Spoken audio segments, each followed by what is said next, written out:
to the magnitude as well as the gratitude that we owe this woman. Last year, I gave a few words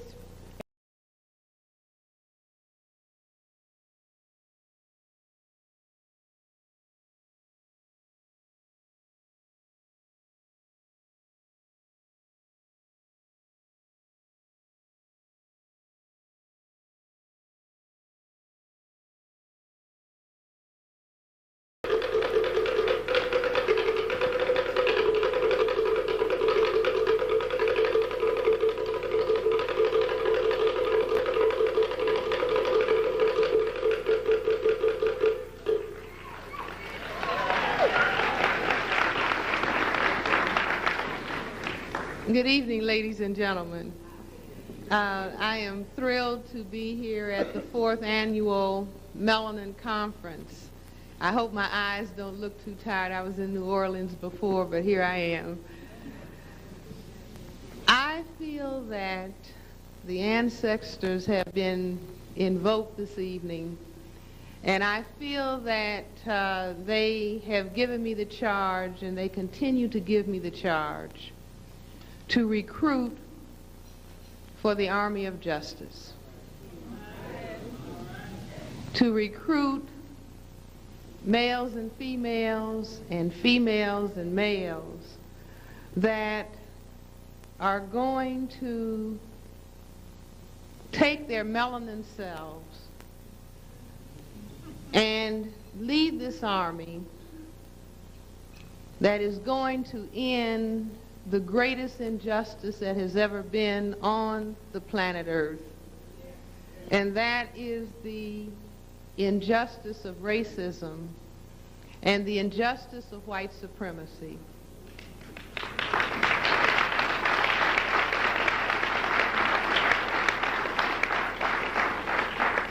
An injustice that I maintain began because some people had the misfortune not to have melanin.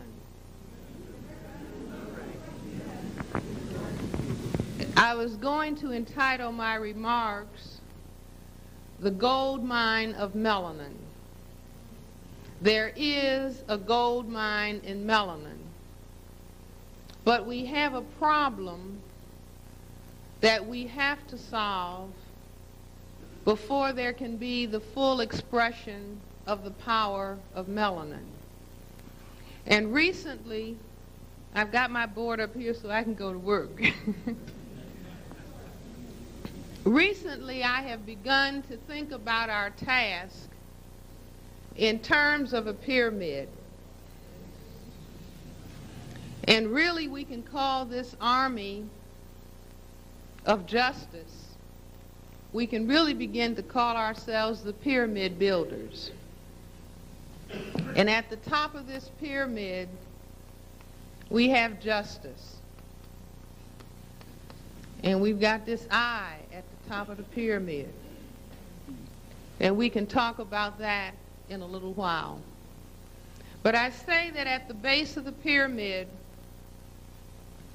is the dynamic of truth. Truth revealed.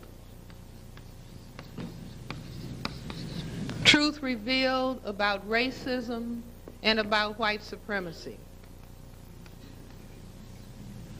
At this next level,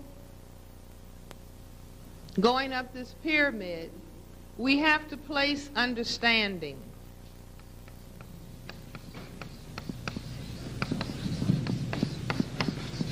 Because we not only have to reveal truth, but we have to have an understanding in depth of what it is that we have revealed. And then we have all of the areas of people activity: economics, education, entertainment, labor, law, politics, religion, sex, and war. Those are the areas of people activity through which we have to express our understanding and our knowledge of truth. Atop the areas of people activity The next level has to do with what has happened to us. And what has happened to us is that we have learned to despise and to hate melanin.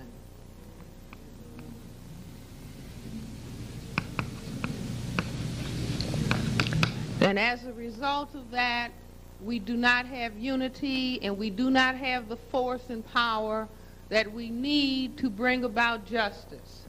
Some of the forms of that hate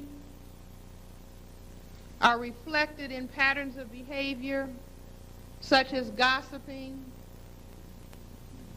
name-calling, squabbling with one another, cursing one another, being discourteous, being disrespectful, stealing from one another, robbing one another, fighting one another, killing one another, using and selling drugs to one another. This is the power of racism and the power of white supremacy. Throwing down trash, making children believe that they can be adequate mothers and fathers leading to teen pregnancy, pretending that racism does not exist. And then we're going to put at the next layer of the pyramid some things that we were taught in the Principles of Kwanzaa by Ron Kawenga, some things that we need to focus on. I may not have them in order, and if I forget any of them, help me out. Unity, purpose, creativity, faith,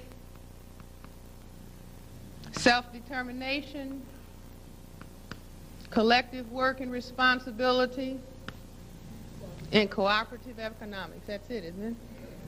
Okay. Don't anybody come up here and try to read this. I hope you're making notes. You won't be able to read this. Atop that, we are going to put something from the work of Neely Fuller, the 4 uses of time for the victims of white supremacy. He has suggested and recommended that we discipline ourselves and use our time, energy in 4 ways and 4 ways alone. Number 1 is constructive conversation. Constructive conversation is discussions about racism and how we're going to solve the problem of white supremacy. Constructive activity, that means building, repairing, making, entrepreneuring, all kinds of things that are constructive activity. 3, sufficient eating and sleeping, and hold your seats. Sexual intercourse no more than twice a week so you stop worrying about it.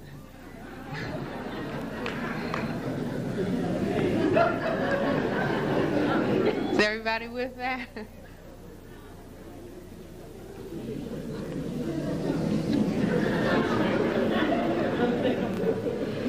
Now this is what we are trying to achieve. It is a difficult task, but so was it difficult to build the original pyramid. Lifting those gigantic stones that constructed the original pyramids is something akin to what it is that we must do to bring about this revolution so that there is justice on the planet and that there is peace in the universe.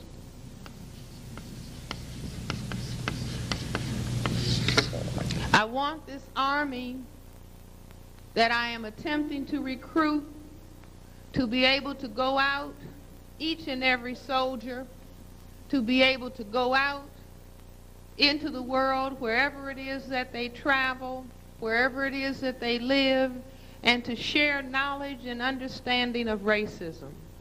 I think that one of our greatest challenges and one of the things that is going to bring us very great results is that when we use the word racism, to be able to say exactly and very clearly what it is that we are talking about.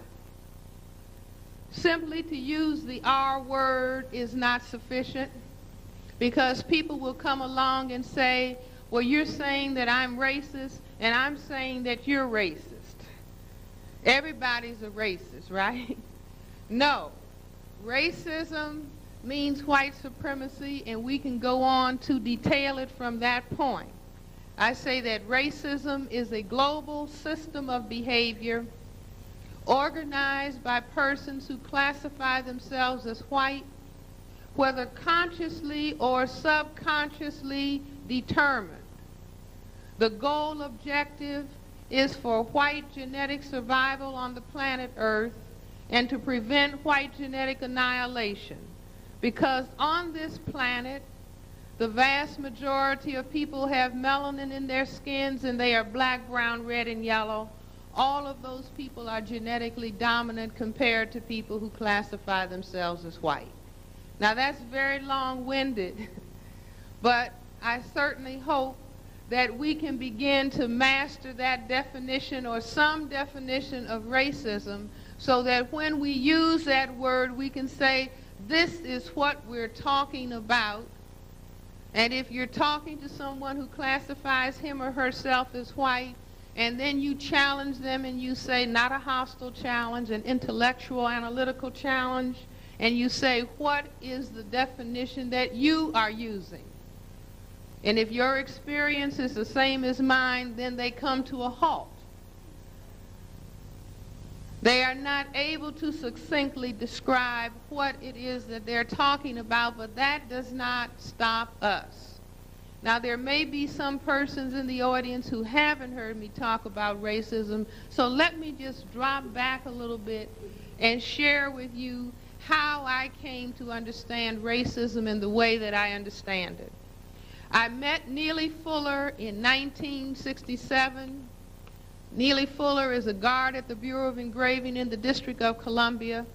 He had started writing about racism during the Korean War, and he made a very profound conclusion. I consider it to be profound. He said racism was a system. It's not institutional, it is a system. A system encompasses institutions. He said racism is a system. The system is global. It is global as well as local.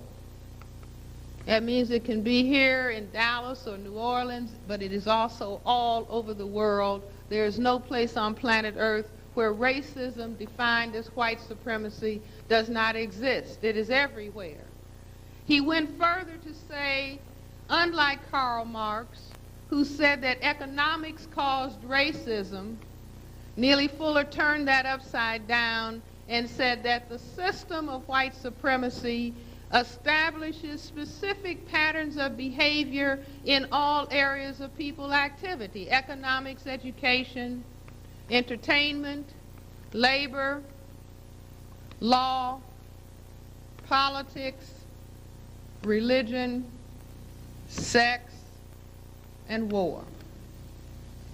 So that everything that is done 24 hours a day by this collective is for the purpose of establishing, maintaining, expanding, and refining white supremacy. So when I heard this gentleman say that, my brain computer said, that man is really saying something.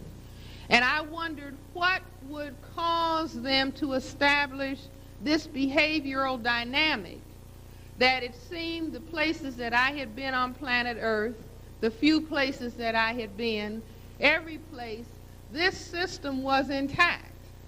I remember when I first went to Europe, I thought, well, it probably won't be there. It was there. When I went to Mexico, it was there. Go to the Bahamas, it is there. It is everywhere. Okay? So I said, why? What would cause it? And I came to the conclusion that what was producing this global pattern of behavior that was causing us to have so much grief was the fact that on this planet 1/10 of the people have white skin. 9/10 of the people are black, brown, red, and yellow. And the black, brown, red, and yellow people, unlike the propaganda that the people who classify themselves as white, they were busy telling us that it was the black, brown, red, and yellow people who were genetically inferior, but indeed it was they who were feeling genetically inadequate because all of the black, brown, red, and yellow people are genetically dominant in terms of skin coloration to the people who are classified as white. So around the 13th, 14th century, or after the people who left Europe and circumnavigated the planet and found out that every place they landed, the people were colored. There was no place outside of Europe where there were people who were classified as white. Everybody on planet Earth was colored, and if these white male persons in these little boats stopped and had sexual intercourse with the ladies of color and waited for 9 months, they found out about genetic dominance without having a big genetics laboratory. They found that all of the children, when you mix white plus black, white plus brown, white plus red, white plus yellow, equals colored. So they learned something that was very, very critical. They had found out this information from the time that people who classify themselves as white began to come into Africa long time ago. They also found that white was genetically annihilated. By the time they circumnavigated the planet and found that there were non-white people or people of color everywhere on the planet, they understood that they had a very, very serious problem, and that serious problem was that white could be genetically annihilated. Now, I don't know how many people in this audience saw the Time magazine cover for April the 9th. How many people saw that? Very good. Everybody should go to their library, and I believe it is April 9th, the April 9th issue of Time magazine, because their cover said what is going to happen when whites are no longer the majority in this area of the world that we call the United States of America. And the prediction is that in a very short period of time, by the year 2000, that the majority of people in this area of the world will be blacks or African, Hispanics, and Asians. Now, that article I recommend very highly to everyone because they are talking about things are going to change for us and that there are going to be some serious problems that we are going to face. And in addition to having that statement on the cover of the magazine, the picture itself was very, very interesting. If you will recall, there was a picture of a flag. Do you recall it? And the flag basically was the so-called American flag. It had blue in the corner, but it didn't even have white stars. The stripes, in place of the red and white stripes, they had a red stripe and then a black stripe. And then another red stripe and then a brown stripe. And then another red stripe and then a yellow stripe. And I saw this and I said, wonderful. But I said wonderful for another reason. I said wonderful because I had written a paper some time ago talking about the symbolism of the flag. And I had said that those colors, red, white, and blue, had another level of meaning other than patriotism. That the red, white, and blue on the flag actually stood for white skin, through which you could see blue veins and red arterioles. And so that is the reason that most of the flags that represent people who classify themselves as white are either white and blue or white and red or red, white, and blue. Think about it. Now, beyond that, I said that the flag was a symbolic abstraction of the problem. And the problem when there's a concern about genetic power is the power of the male. The reason being is because it is only men, whether they are white, black, brown, red, or yellow, that can impose sexual intercourse. Is that right? See that silence? People are trying to figure whether that's right. Okay. It is only men who can impose sexual intercourse. A male can decide that he is going to force a female to have sexual intercourse. Ladies, don't try it. If a female decides that she's going to force the male to have sexual intercourse and she gets a Uzi or M16 rifle and she approaches him and she frightens him to death, there's not going to be any performance. Okay. Right? Right. Okay. So that the question about genetic dominance is a question that concerns gentlemen.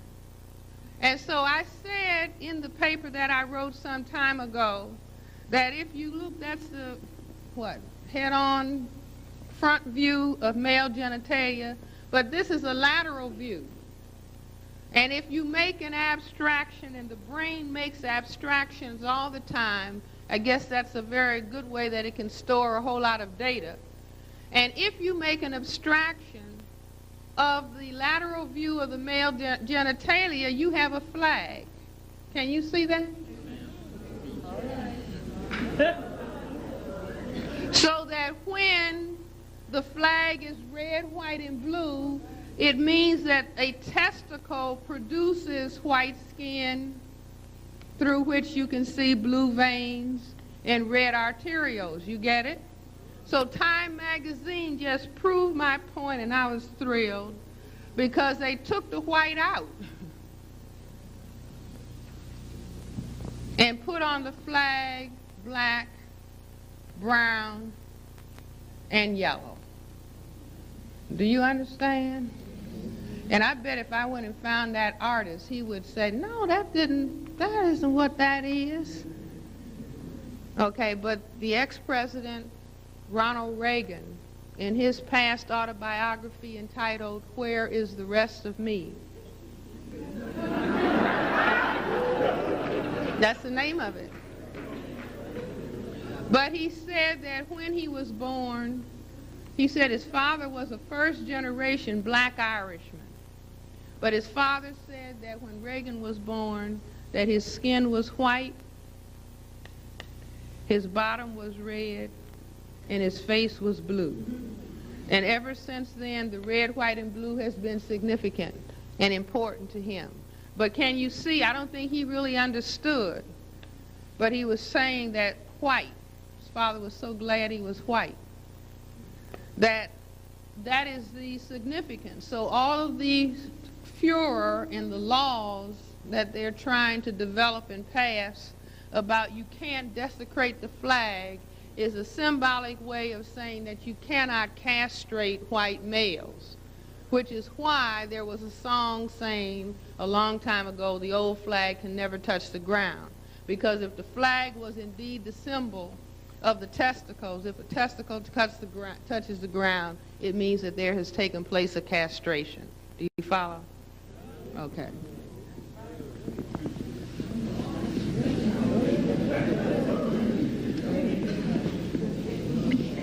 So instead of talking about sex on the job, run this down.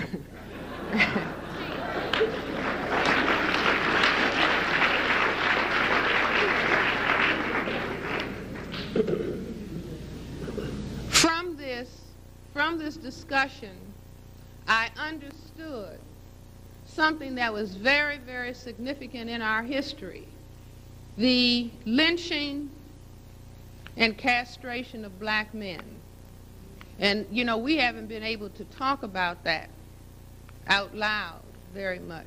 I mean, it's still very horrible and something that is very painful. I challenge us to rise to the political occasion of being able to talk about lynching and castration and to explain why it happened. That if indeed there was the fundamental fear and concern about white genetic annihilation, it would stand to reason that there would be a horrendous attack on the black female, right? No. No. I was just playing a trick, you all.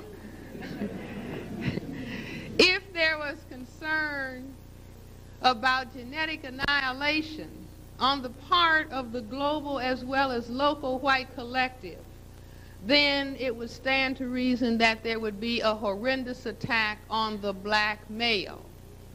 Do you see? Because it is only the male that can impose the white genetic annihilation, because it's only men that can impose it, okay?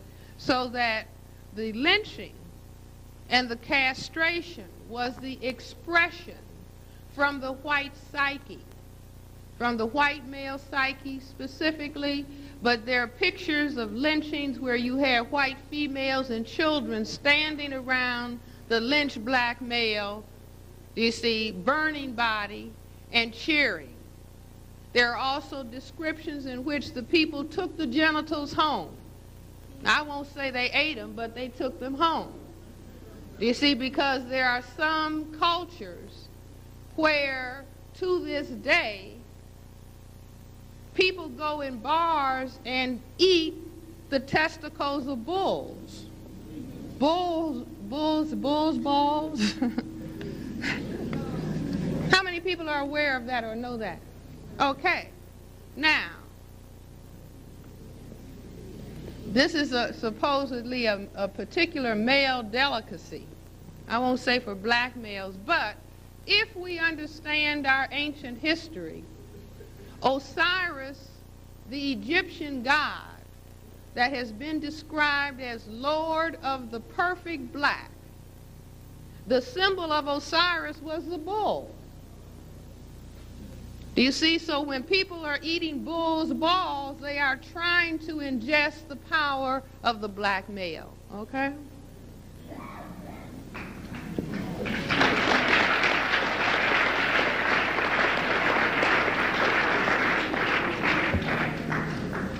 Now, after I figured this out, I remember one day I was sitting at home and looking at television, and there was a bullfight from somewhere in Europe on the television. We don't really have that on the television here a lot, but for some reason, there was this bullfight on the television. So I was looking at this television, and I got up to go and turn off the television because I couldn't stand the idea of their sticking those knives in that animal. And so I was horrified, and I got up to turn the television off. And just moving across the floor, I saw the expressions on the faces of the people in the audience. These were white faces, and the people, they were going out.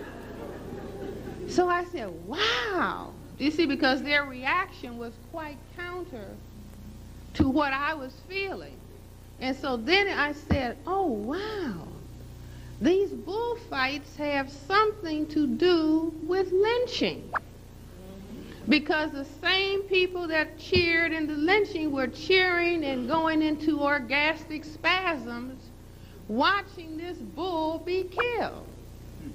And so I said, this is, yeah, right, sick.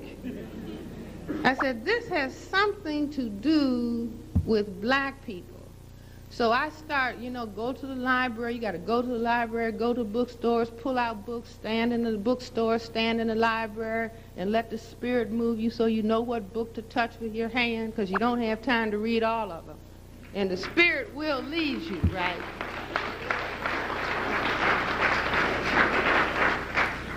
So I found two books. One's very common, the Encyclopedia Britannica, and the other was Cirlo's Dictionary of Symbols. And I bought this book a long time ago and had never really looked in it. And so I just said, well, let me just look at this book. And lo and behold, in Cierlow's Dictionary of Symbols, under bull, guess what it said? The bull is a historic symbol of the Aryan superiority over the Negro. So I had to sit down with that. But because that was the last thing I expected to read. But I said, wait a minute, something is wrong. If the bull, in the bullfight, was the symbol of the Aryan superiority over the Negro, they wouldn't kill the black bull. So that it had been twisted and turned around, and that the bull was what? The historic symbol of the black man's superiority over white. So then I said, oh, that's what that is. And so then if you go to the Encyclopedia Britannica after that, they will tell you that bullfighting became a sport in Spain. After the Moors, the blacks were chased back into Africa. And the Africans had gone up into Spain and dominated Spain from the 700s to the 1400s for 700 years. And when they finally were defeated, everybody was colored in Spain. And so they started this symbolic activity of killing these black bulls. Do you see? And then you have little white males switch around, shaking their you-know-what in front of the bull, in suits of light. Now, do you see what I'm saying? Suits of light, meaning white people. Do you understand? And so they symbolically carry out this attack on the black male in the activity that they call entertainment of the bullfight.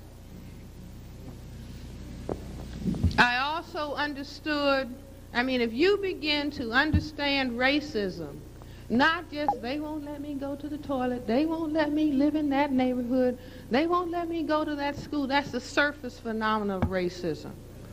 Deep beneath that surface phenomenon is the fear of white genetic annihilation and the concern for white genetic survival. Once you begin to understand this, and that it is determined at conscious and subconscious levels,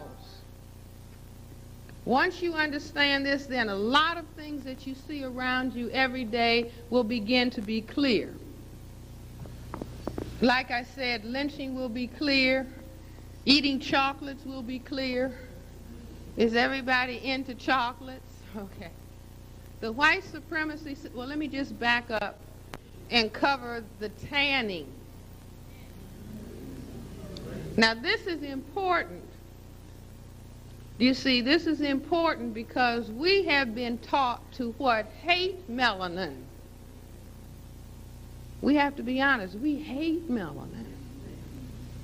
Nobody wants to be crystal black. Crystal black. See, start saying crystal black. Wow. That brother was crystal black. Wow, that sister, look at that crystal black. See, you're supposed to say, yeah, but I felt the vibe drop. A little bit okay for the brothers, not okay for the sisters. We're going to change that as we make this revolution. Okay.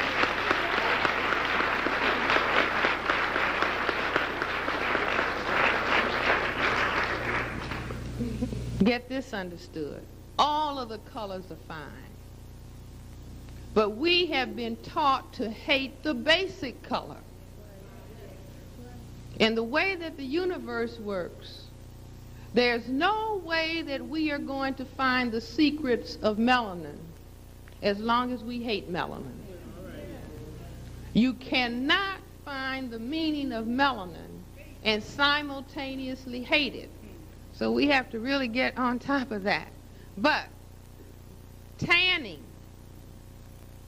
while the people who were the melanin people under the conditions of white supremacy were taught to hate color. So all of us learn before we learn how to read. If you are black, stay back.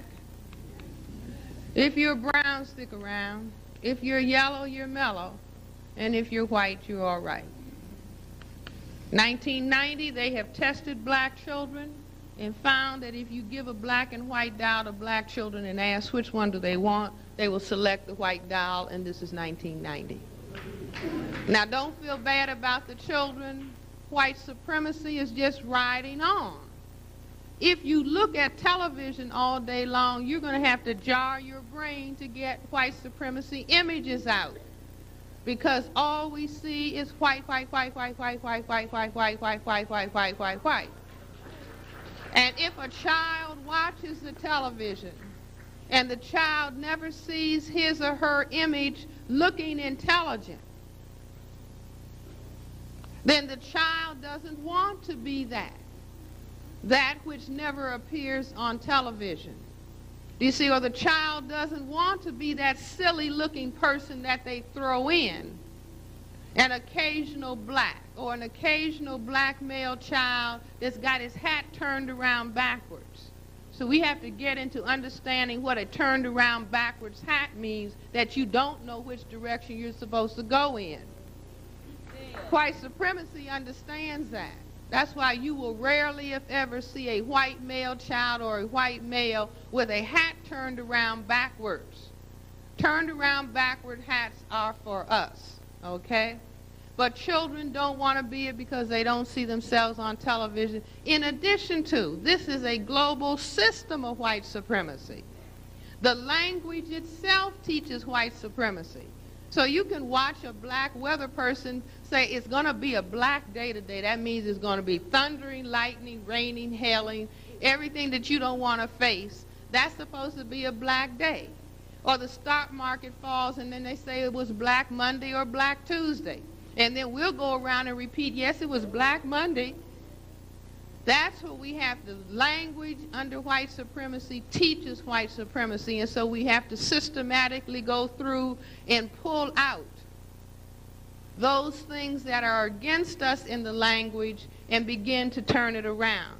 But the children learn, so white supremacy is being taught. Also under white supremacy, white people who we thought liked their color, unbeknownst to us, on our side of the track, we were trying to get rid of our color, wondering what kind of bath we could get into that would take some of the melanin away. And the white people were on their side of the track, even when it was cold, trying to tan. Tanning is what? Tanning is forcing cells, the melanocytes, that under normal condition in white skin cannot produce melanin. But if you bombard those cells with the ultraviolet rays of the sun, you can force them to produce small quantities of the enzyme tyrosinase. And that enzyme is essential for the production of melanin. White skin has the absence of tyrosinase, and that means that white skin is albinism. A-L-B-I-N-I-S-M, M, that white people say is a genetic deficiency state, not Francis Welsing, white people. They didn't expect that Francis Welsing would come along and say, well, this is the same as white skin. And it is, okay. So that while they are tanning and taking every dark substance that they can conceive of into their bodies, chocolate, Coke, coffee, tea, scotch. At least that's labeling some of them. You see, an obsession with taking dark substance into their body, in addition to calling chocolate candy erotic. or chocolate cake erotic. Now, you know, Valentine's Day comes and everybody's talking about chocolate and giving ladies a Valentine box with chocolate candy and nuts in it.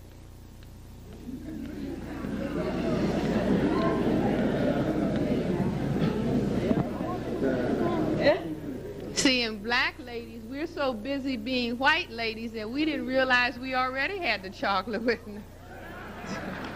See.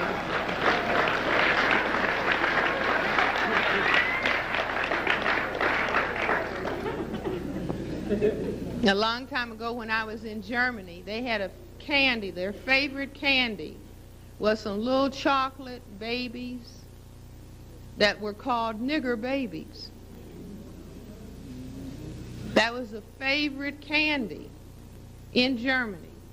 Now, I don't know whether it still is today, but it was a favorite candy, eating nigger babies, taking dark babies into their system because they could not produce dark babies. Also, Germany used to drink a lot of Coca-Cola, and then they became nationalistic and said, we need to have a cola of our own. So indeed they did. We're drinking too much Coca-Cola, let's have a German cola. And so what do you think they called the cola that they made, the national cola for Germany? Right, somebody said it. Africola. Africola, with a palm tree on the bottle, with all that dark substance. You would have thought they would call it German or Deutsches Cola. No. They called it Africola to prove what it is that I'm saying. Take black substance from Africa and put it in the body that under normal circumstances cannot produce color. This also feeds into why white females at the same time that they are accusing black males of wishing to rape them, they have all kinds of I'm about to be raped clubs.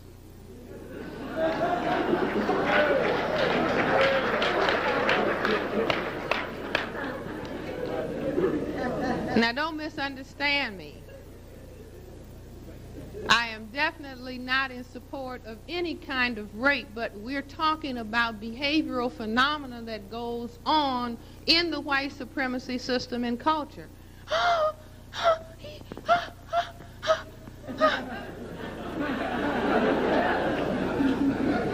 See, I've even seen teachers, white adult teachers, start talking about a little 9-year-old. Well, I didn't know what he might do to me.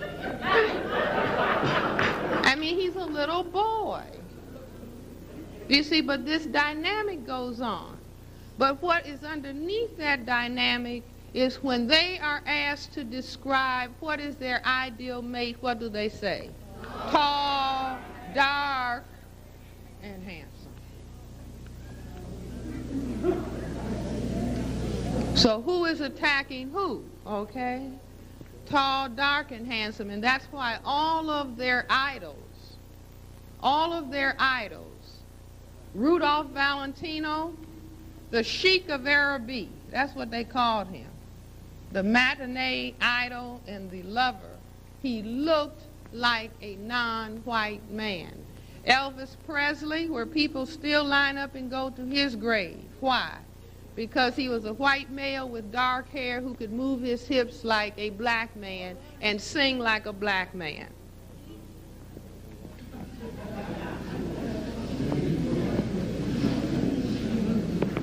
When the white male dresses up, in his finest dress for the most important occasions, he puts on a black tie and tails. Now, these are the same tails that they said black men had in the Second World War and the First World War. The white males who went to Europe said to the white ladies, you don't want to have sex with the black man because they have tails. Now, what they were referring to is the length of the penis in front. Do you follow me? But when the white male dresses up, He wants to have this long thing hanging down in the back of him. Okay? Are you all following me? Okay. We can call this exploring the contradictions of white supremacy. Okay. I guess you have ball games. What are the two series of ball games under white supremacy? For you, those of you who know, don't tell, let some new people guess.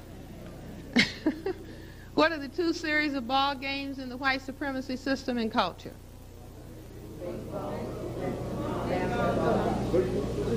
Baseball. Those are C answers. You can't pass the course.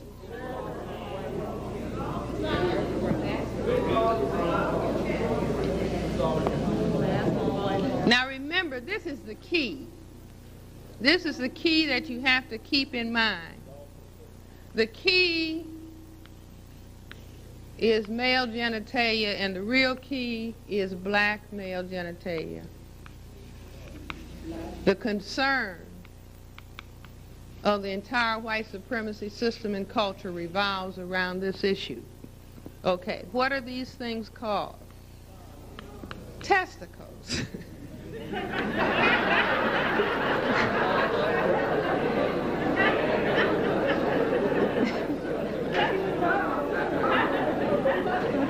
But you're right. The testicles are also called balls, right? And the culture says what? Keep your eye on the ball. Now, we didn't know. We thought, well, watch the baseball as it's coming towards the bat. No, these are the balls. Okay. So I asked the question again, what are the two series of ball games in the white supremacy system and culture? Everybody looks at it, but not being trained. See, we're right now training ourselves to look at the dynamic of white supremacy, understanding it in depth, deep down underneath, so that we have a different perspective of what the surface phenomena is. Understanding the issue in white supremacy, there are two series of ball games, big brown and small white. Oh! All the balls fall under these categories. Let's start on the white side. Ping pong, tennis, golf, baseball. That's about it, right? Okay. Big brown, football, basketball, soccer, bowling ball, medicine ball. Got some medicine for you. Okay. Now, what are the balls that the most virile men play with? The big brown, right. The men that are considered to be most manly play with the big brown balls, football, basketball, right? Now let's look and see where these balls go. Uh-oh. The football goes into some white upright legs at the end of the field.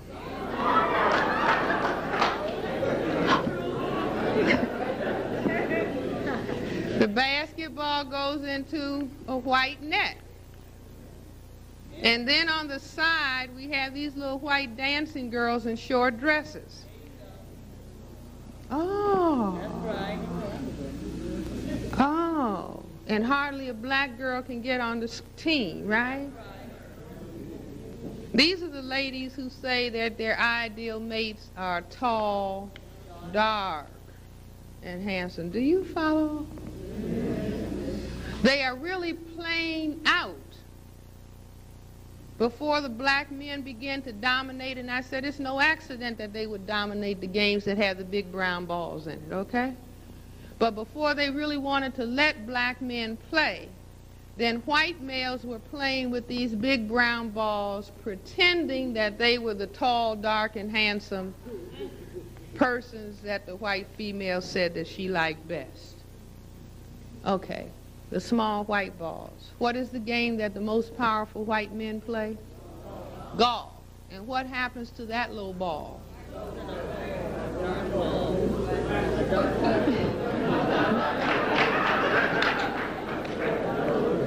That little white ball goes into a hole in black Mother Earth because white men say they're not men until they've had sexual intercourse with a black woman.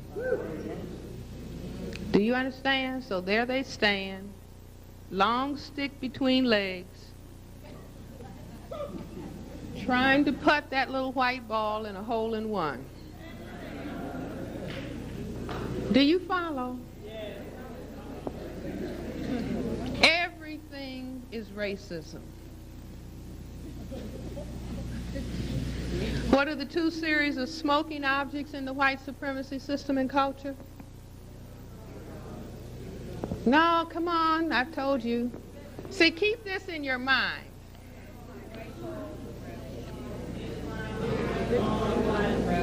Big brown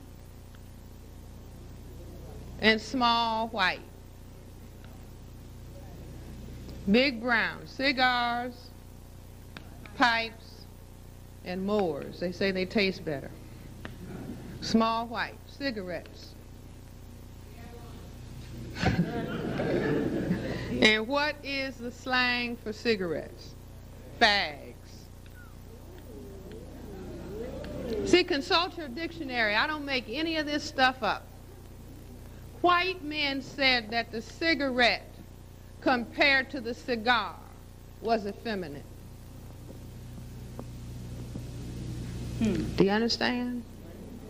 So what we have is a big dynamic of envy. Envy, okay?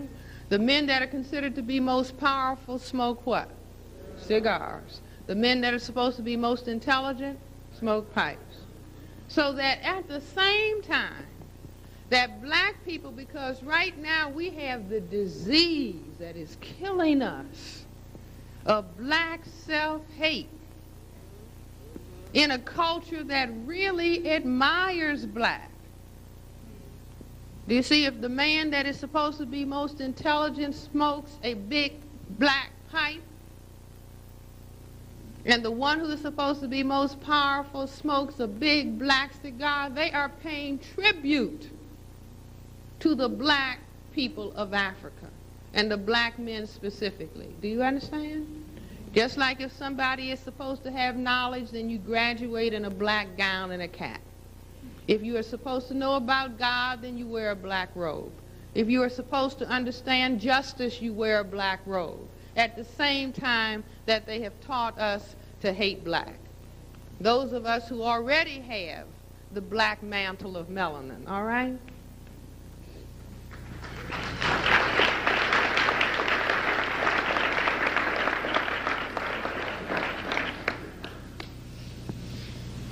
We have an epidemic of black male on black male homicide with gun. But look at this.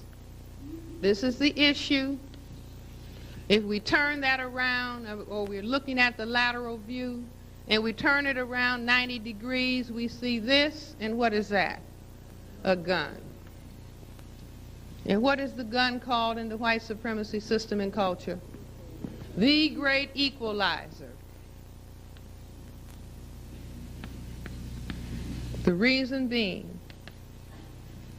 is that when the white male brain computer looks at the black male and looks at his genitals and realizes that the black male has dominant genetic material in his genitals, that he has genetic material that can cause white genetic annihilation, the white brain computer goes something like this.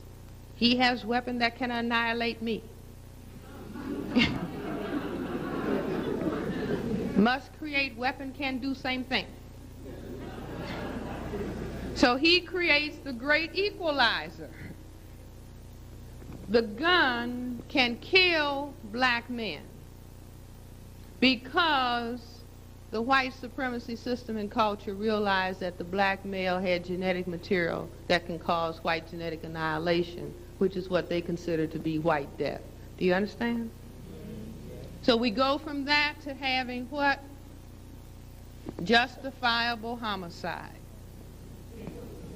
Justifiable homicide is not simply somebody with a gun for self-defense killing somebody else. Very specifically, it is a white male with a uniform and a gun who kills a non-white male and says, whether he's 14 or 44, I thought he had a weapon. Well, he does have a weapon.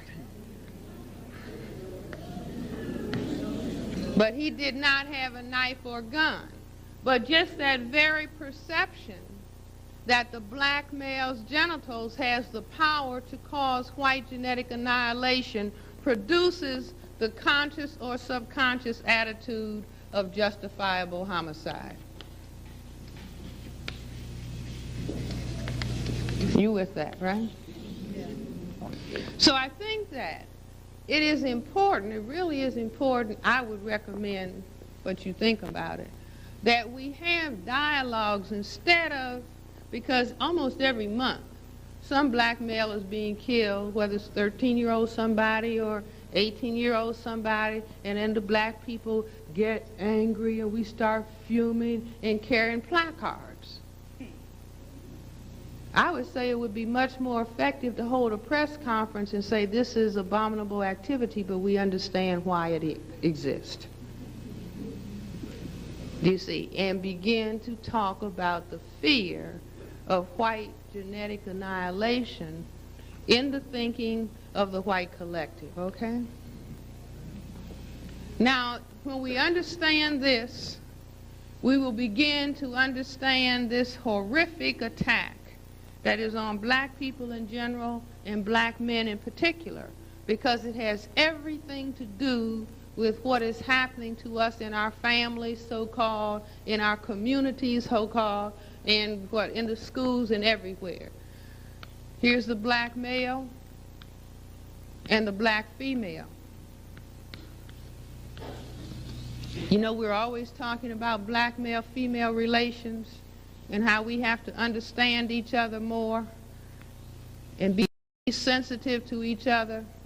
I maintain the most important thing that we have to understand is the attack of white supremacy. Because white supremacy, with its most fundamental concern for white genetic survival, says that the black male has to be attacked. And that attack comes in the form of unemployment, underemployment. And when that happens, then there's all kind of friction in the so-called black family. Sometimes I prefer to call it a survival unit. Okay? So when this attack comes, if the people are not skilled in an understanding of white supremacy so they can sit down in the kitchen and talk about this is what is happening to us, you are fine and I'm fine, but white supremacy is raising hell with us. And so we must therefore intensify our effort against white supremacy. Do you see what I'm saying? Not go and get some more perfume or bath oil.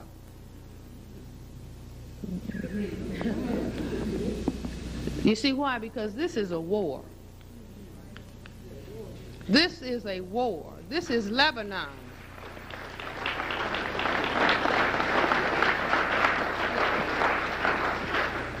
See, if we understood that this was Lebanon, then everything that is happening would be clear.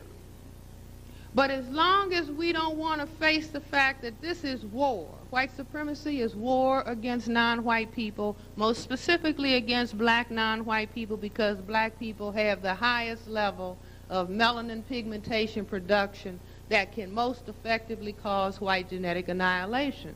So the war is hitting us very heavily at this time. If we don't understand that it's war, we can go round and around and around and around in a circle and never come out in terms of a solution to black male-female relations. For example, and this, you know, we can discuss this, it may be debate. people used to suggest that, well, one black man, since all the black men are being killed, that one black man then have several wives. And I would say that, okay, but I don't see that it works. Because if there's an attack on a male so he cannot support himself, then if he has 5 wives, then they would end up supporting him, so manhood would be divided by 5. If there was not white supremacy, then manhood would be multiplied by 5 if he could support himself and 5 wives. Do you understand? But under the conditions of war, if the war is attacking the people in general and the men in particular, then the answer is, when the men are disappearing, intensify the war against the enemy. Do you see? And then when the war is over, we can see how many men and women link up together. But this is war. This is war. When this war attacks in this way, the black male many times will leave out of pain and frustration. The black female, in her pain and frustration, is in the house with the children. If she didn't understand white supremacy and was taught about Dick and Jane and Spot and Puff and everybody is equal, do you see, then she's very upset because things haven't worked out the way that she thought at the time that they got married. She's very upset, and this frustration and anger is going to hit the male child. And she'll say, there you go acting like that no good father, right? She's not a bad person. The father's not a bad person. They are victims of white supremacy without understanding in depth what is happening. So this attack on the black male child, and then he goes to school and the teacher attacks him there. She's frustrated at home. Mother's frustrated. So the little male child starts thinking, this is a no-win position.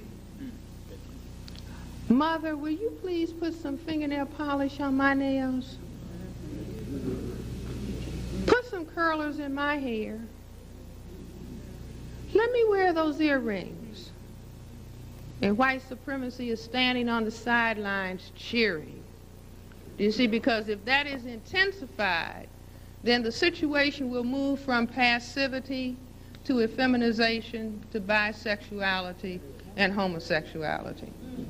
And so we now have epidemic levels of bisexuality and homosexuality, not because people are nasty, not because people are bad. White supremacy says this is a war. The ultimate outcome that I'm looking for is genocide. If I produce bisexuality and homosexuality, I will eventually get genocide. That's exactly what I want, because that will allow for white genetic survival.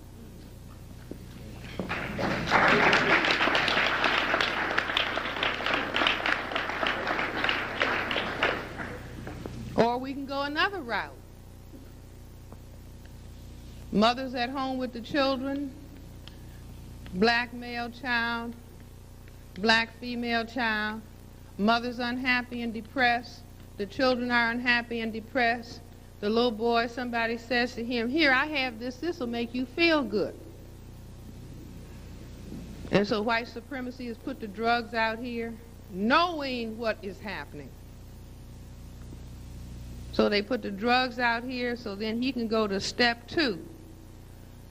I don't have a job, but I can make money selling drugs. White supremacy said, this is my trap. I'm setting them up. Where I really want to is eventually get them in jail.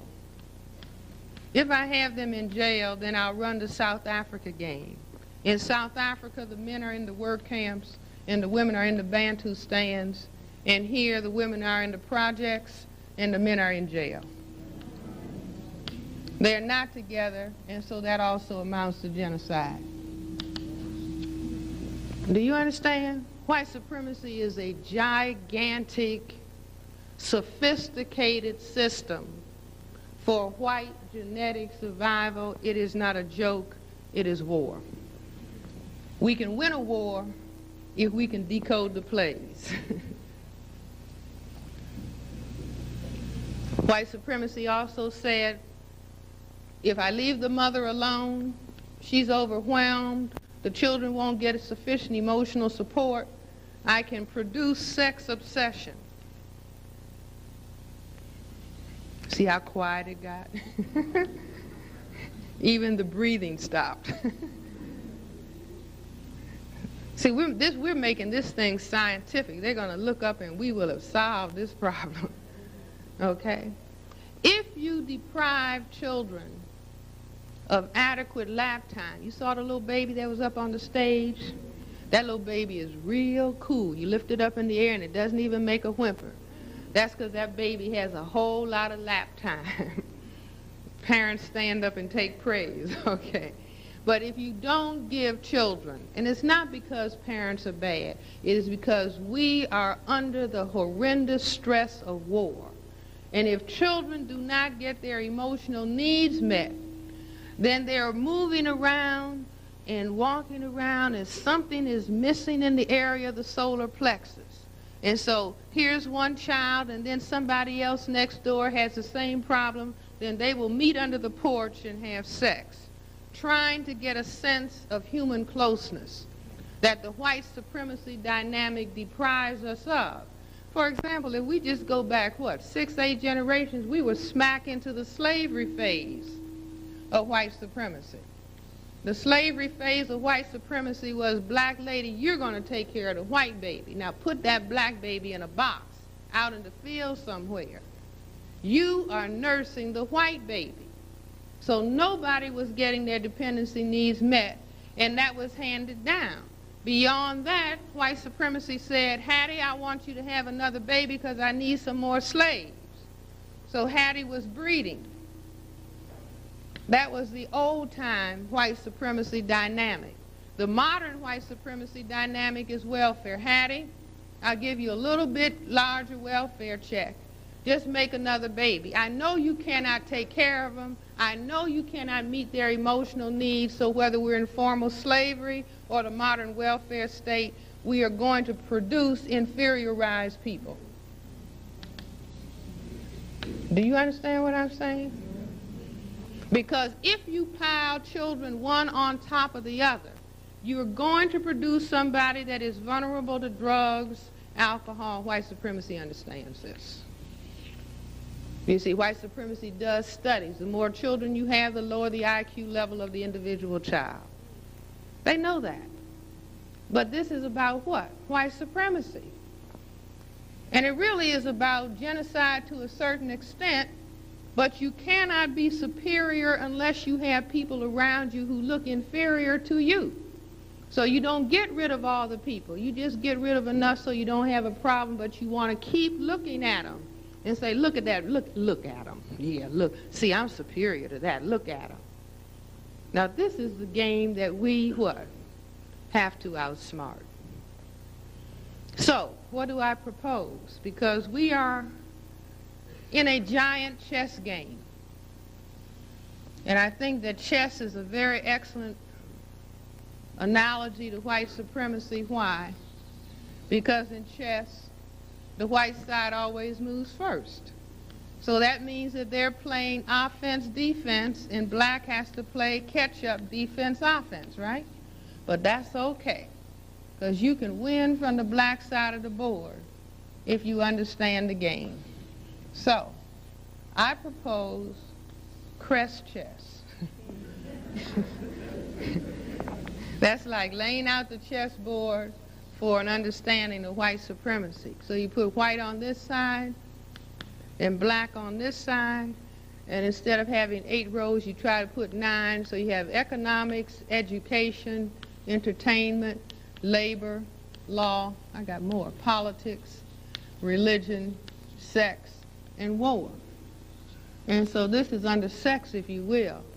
So they make a move, I'm going to make you make inferiorized people, because I can always overwhelm inferiorized people. So on our side of the board, under sex, my recommendation is no black woman have a child before 30, no black man have a child before 35, no more than 2, no closer together than 3 years apart, as a strategy for making soldiers.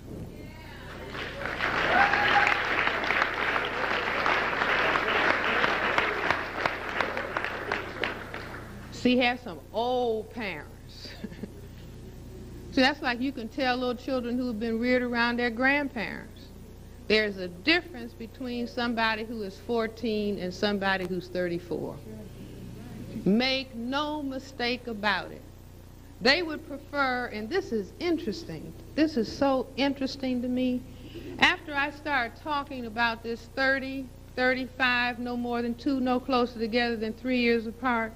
Now, you know how they have on TV, they bring up the black lady who has 15 children. Hattie, you're on welfare? And you got all these children that you can't take care of? Do you see what I'm saying? That's Donahue and Sally, Jesse Raphael, and all the rest of them, okay?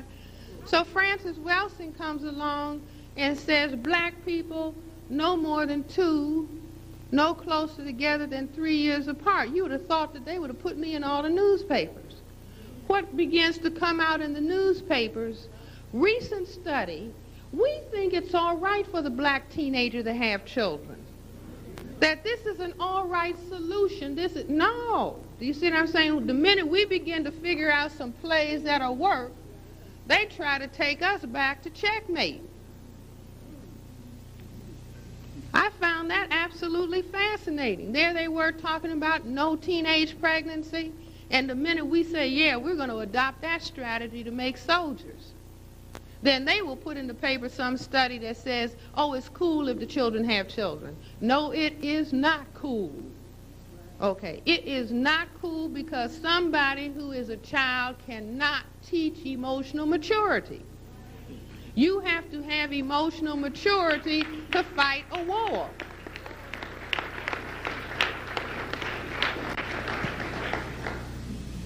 So that's one strategy, okay?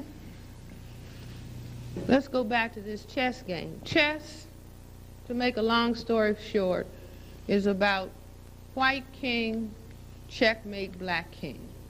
The reason that I say it is that if white always moves first, it's not sufficient to say that the game of chess is about checkmating the king.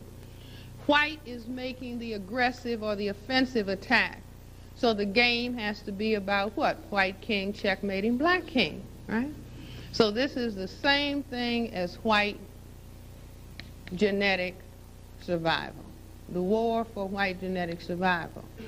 Okay, on this side of the board, they say, well, we have produced people who didn't get enough lap time, and we have made them sex obsessed. So now, and then our Secretary of Agriculture, Mr. Butts, already announced, all black people want is tight pussy, loose shoes, and a warm place to piss. Is everybody familiar with the fact that he said that? Okay. So they knew that we were sex machines, and even James Brown said, get on up, sex machine, and we get up, right? Okay. So they know what they're doing. They said, well, now, right, this will be a perfect strategy.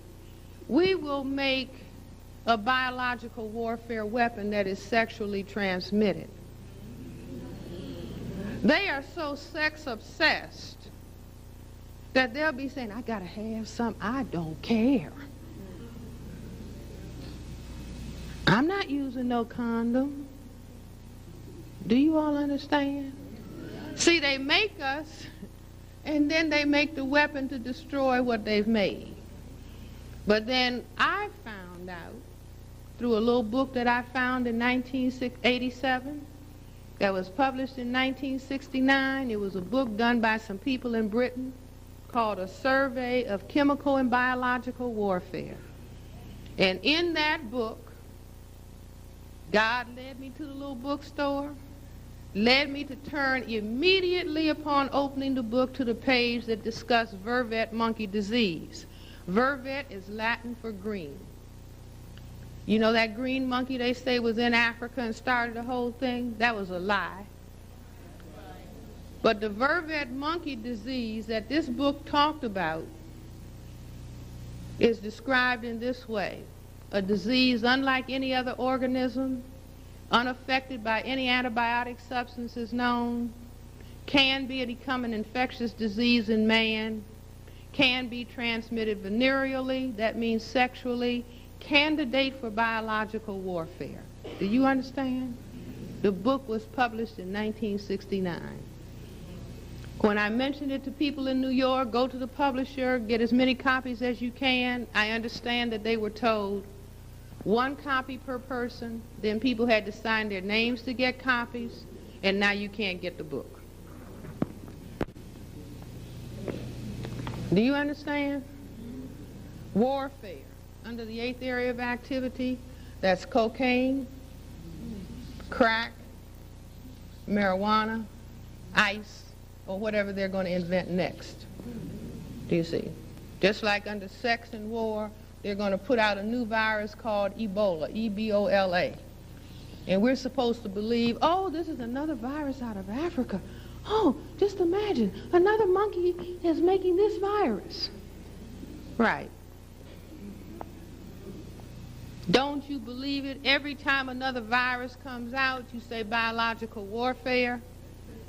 Just like the Tuskegee syphilis experiment that ran from 1932 to 1972. The Center for Disease Control in Atlanta and the U.S. Public Health Service, the 2 groups that are now running the AIDS virus campaign, gave black people, meaning allowed black men who were diagnosed as having syphilis, to believe that they were going to a clinic to be treated for syphilis, and they were not being treated, and so therefore they went home and passed syphilis on to their families. They died of it, as well as some members of their family. That went on for 40 years. Do you see? So if anybody comes, well, are you talking about a conspiracy, Dr. Welsing?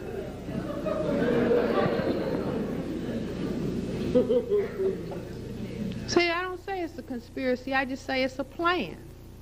It's an aspect of the plan for white genetic survival. Do you see, just like what happened to the Semites of the Jewish religion, a plan for white genetic survival. Why? Because in Europe, the Semites of the Jewish religion were considered to be not white people. They were considered, the word Semite comes from the Latin prefix semi, which means half. Half what? Half black and half white. This was a population of people made on the northern tier of Africa of the combination of Greek and Roman soldiers and black women in Africa. So 2,000 years ago, when the mulattoes over there were made, then some of them went up in Europe with the definition that a Jew is anybody whose mother is a Jew. So that meant that the woman could have sex with any white man, hoping that the children will be lighter and lighter. We know about that, right? There are people that plan, well, if I have sex with a white man, then the child will be light and the child will have a better chance. That's the same thing that they were doing, trying to get blonde hair, blue-eyed people with more European-type features and straighter hair. But 2,000 years later, Adolf Hitler came along and said, wait a minute. You all are about to participate in causing us to have genetic annihilation. So we're going to kill you. We're going to kill 11 million of you. They succeeded in killing 6 million. I recommend for everybody, go to your video store and get a video of the Wannsee, W-A-N-N-S-E-E, Wannsee Conference. It's a German docudrama that describes the government sitting down and planning carefully how they were going to kill 11 million people. They succeeded in killing 6 because they were not considered to be white. Now, because somebody looks white to us does not mean that white people are thinking of them as white. I was just in New Orleans and talking to the people there about, because there was a lady in New Orleans, a black lady who was so light that she could pass for white. So she said, why should I be black? I'm going to go to the court and get my classification changed. And the court said, "I'm sorry, ma'am, you're going to have to stay black." Why? Because if you are carrying even little bits of African genetic material, over time, all those little bits will begin to add up, and the population will experience white genetic annihilation. Are you with me? So I say that we need to get very sophisticated and understand what that dynamic was all about, and not waste our time attacking other people that the system says are not white. Because very interestingly, white supremacy dropped the atomic bomb on the Japanese, right? Second World War, Japanese-speaking non-white people. They reached the 1980s and 90, and they have all kinds of anti-black literature and anti-Semite. The Semites of the Jewish religion lost 6 million. That was 1/3 of their total world population. They're busy yelling about Jesse Jackson and Farrakhan, having said nothing to the Nazis. Do you understand? So this is fear. The Japanese-speaking non-white people want to embrace white people and want to be accepted by white people, but white people drop the bomb on them. The Semites of the Jewish religion were killed by the white people with the cooperation of the European powers and the government over here. But they want to still embrace and be accepted. So they spend their time attacking non-white people, and the Japanese spend their time attacking non-white people and hoping that everybody will be classified as honorary whites. Do you follow me? Because everybody is afraid to look at the white side of the chessboard and even talk about white supremacy. Why? Because we are all afraid. Are you all with me? We are not going to make any progress. I don't care what any of the people who are classified as non-white are doing. They are not the enemy. Now this lesson needs to be taught in South Africa, all over Africa, all over this area of the world. What are we doing with our frustration and anger? Killing one another. White supremacy said we're going to run a real fast game on them in South Africa. Now they've been pleading to let Mr. Mandela out. So they say now, what we're going to run on these people is we're going to smile at them. And we're going to let Mr. Mandela out. In the meantime, we are going to arm different groups of them. And since we have spent so much time teaching them to hate black and to love white, that once we put these weapons in their hands, then they will kill one another, and we'll just lay back and say, we can't give one man, one vote to that. Do you understand? Same here. White supremacy functions with a minority controlling a majority by dividing and conquering. If the non-white people on the planet did not fight each other, white supremacy would stop tomorrow. Do you follow what I'm saying? So these are very important lessons. Oh, I see. You all, it's after midnight. Very important lessons that non-white people have to master. We have to leave each other alone. That's like black men and women. Leave each other alone.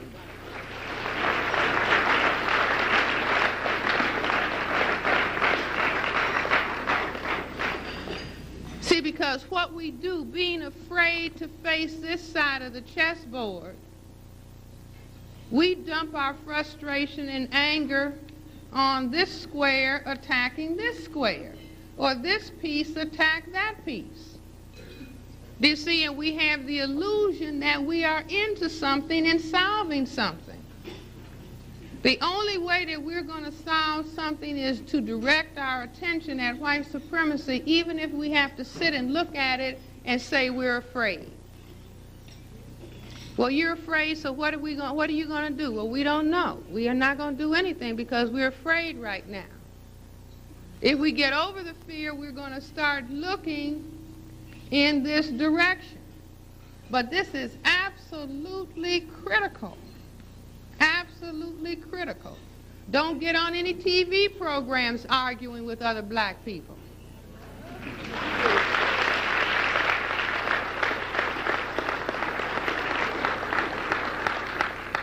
See, because that's a game that they play. Oh, Mr. and Mrs. Smith, you're going to come on and talk about racism. I know that I'll make you all fight, and then the white people just lay back in the cut and just look from side to side as we're hitting each other. Racism goes on discussed while we are battling it out with each other. So all of these little games, it's just like racism goes on, the black man and the black woman are fighting each other. The black male against the black male, the black female against the black female, squabbling and arguing, my sorority is better than yours, my fraternity is better than yours, my church is better than yours, my tribe is better than yours, my club, you all understand.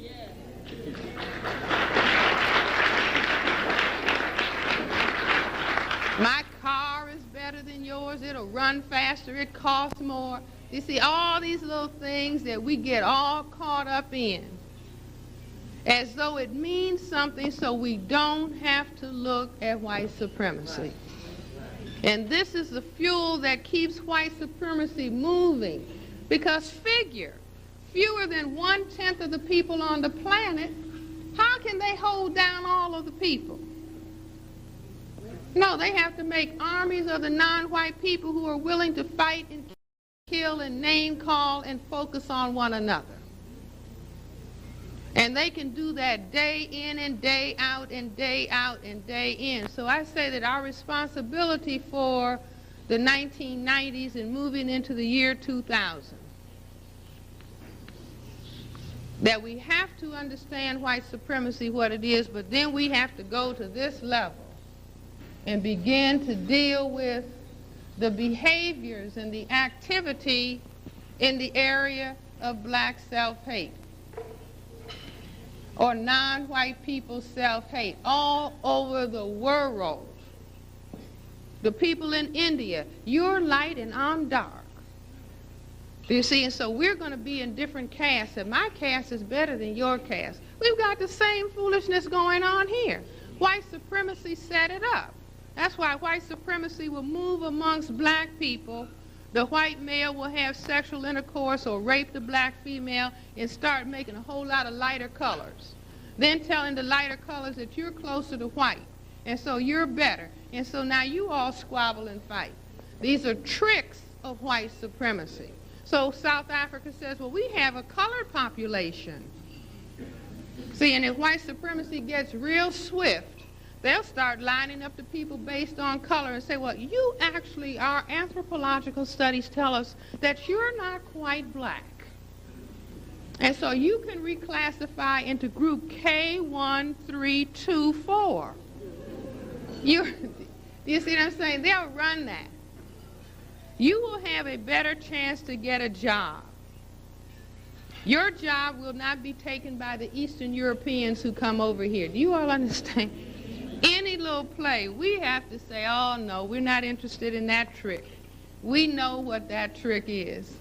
We are not going to fall victim to these white supremacy plays. I don't know whether to stop or to go on.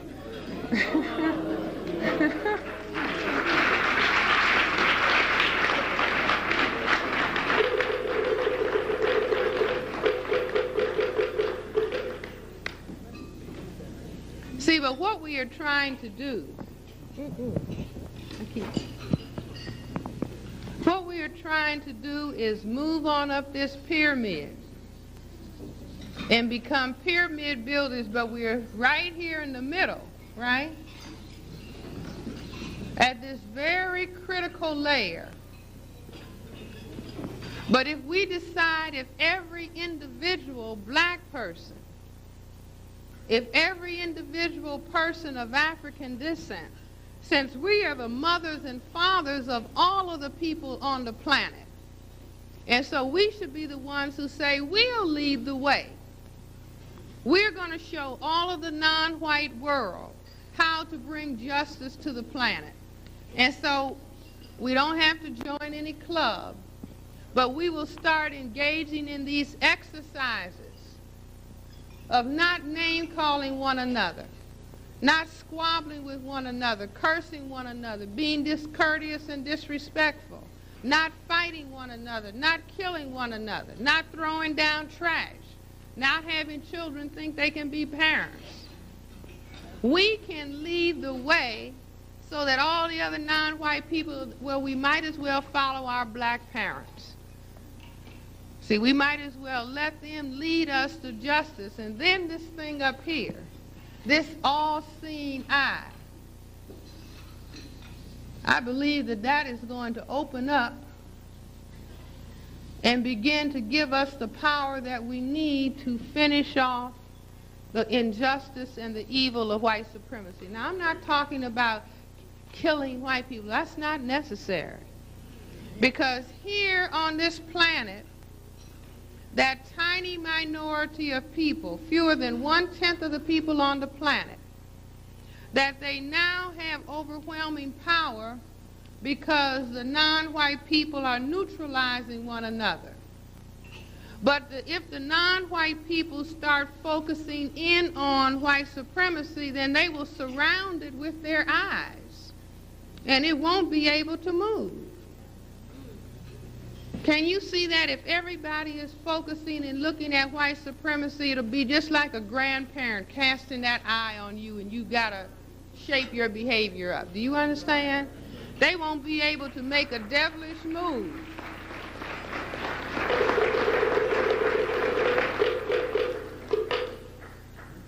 You see, but if you follow the media is saying, now, black ladies, you don't really need a black man. The in thing is a white man. Just like the media is saying to black men, now, look, we've come a long way. This is in. Every black man can have a white female. You see, but then the counter racists and the people who are interested in establishing justice will come along and say no sexual intercourse with any person who classifies themselves as white.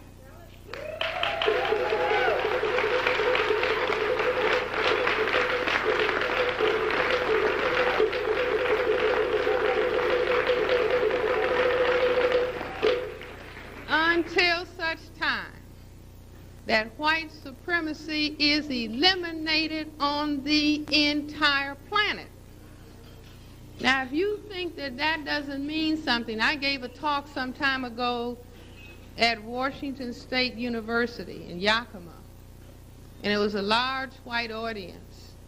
And so Neely Fuller had put this in his book, The Textbook for Victims of White Supremacy. He said, Francis, you can experiment. Just try. Just say that one time and watch what happens. So I suggested that, and two white gentlemen in the audience jumped up and, no, no, no, no, we can't have that. I said, no sexual intercourse between black ladies and white men until white supremacy is eliminated on the planet. And they jumped up and were about to have a stroke. Ladies, that might be our most potent weapon.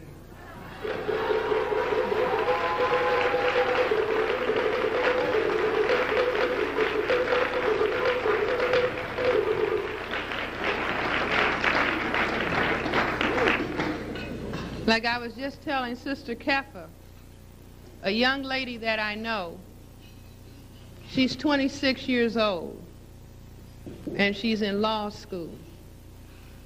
And she came and showed me her $10,000 diamond ring. Now, what is significant about the ring? It was a big, beautiful ring. But she was saying, Dr. Welsing, I do not believe in sexual intercourse until after marriage. Now, while some people are saying you can't have any boyfriend like that. This young lady, 26 years old, has never had sexual intercourse and has a $10,000 diamond ring and an engagement that is going to last 2 more years.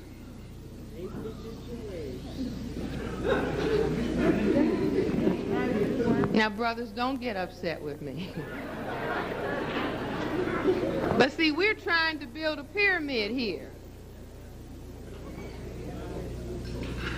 I mean, if things get good, the brothers will say, you are really beautiful.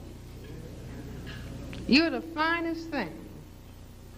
But I'm in school trying to become a soldier. I'm a warrior for justice.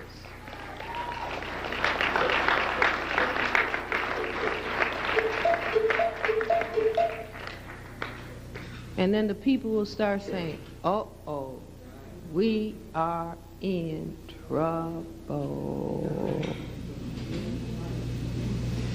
What is wrong with our black monkeys?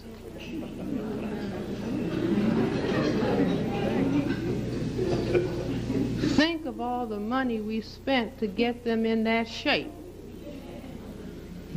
All of the years, and you mean they are breaking rank and breaking training?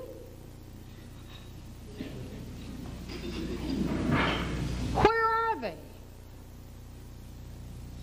The library is overflowing. They're not shaking their booties. The booty is on the chair in the library.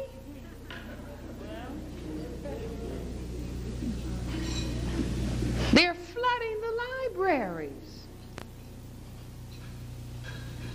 They're stacking books up in their homes. They're teaching their children to read. Their children are passing all the spelling bees, nationally and internationally. My God, they're in the physics institutes, engineering, agriculture, mathematics. Oh my God, we've got a problem here. Do you all understand?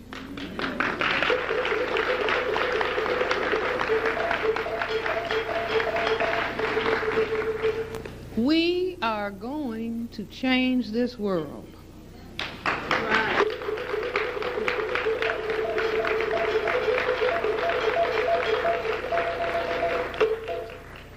I mean, don't you all hear the ancestors saying you all have everything to work with? God made you the first people. He gave you everything to work with. And so you all are not going to get your blessings until you really rise to the occasion and bring justice back to this planet.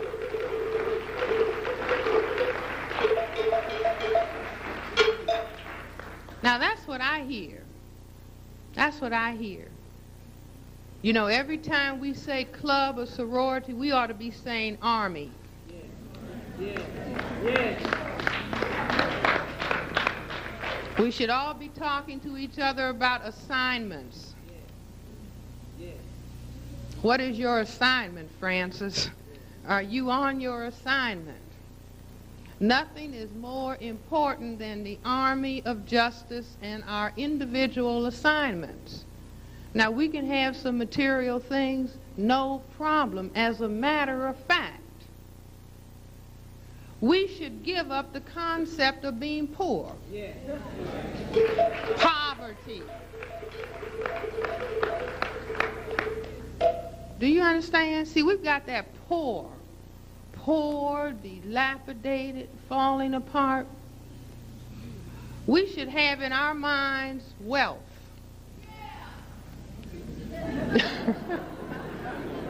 Serious. Money, so that we can do whatever we need to do to bring about justice.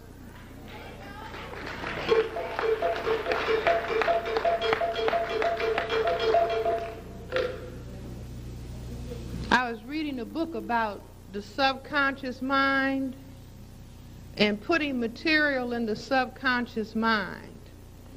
You know, going home and relaxing and seeing yourself have everything that you want and achieving everything that you want. Now, this is theory. I believe that the people with melanin have the greatest potential for visualizing with the third eye.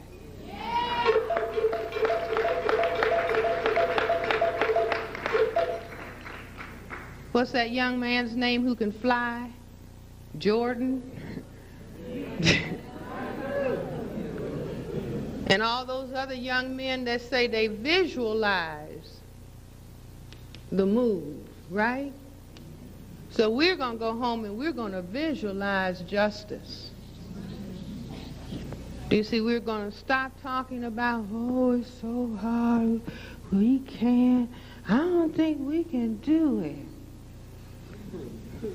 We're going to have armies of visualizers, armies of readers, and we are going to bring justice to this planet.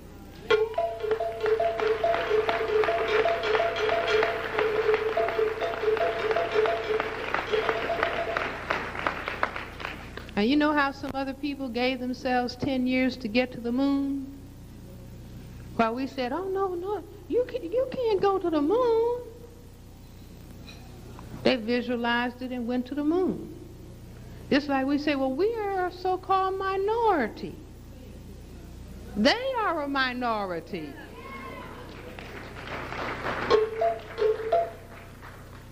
They visualize what they considered to be their survival necessity. Now, we are going to visualize justice because that is our necessity. If everybody goes home and begins to visualize, and every time can't comes into your brain computer, don't curse yourself out. Just say, wait a minute, back up, and then say can. Removing all of these negatives. If you hear your brain computer calling you a name, say, wait, back up, back up. Lieutenant in the Army of Justice. On assignment. No negative names apply. Do you understand? Yeah. We can reprogram ourselves, and we must, and we will. Okay?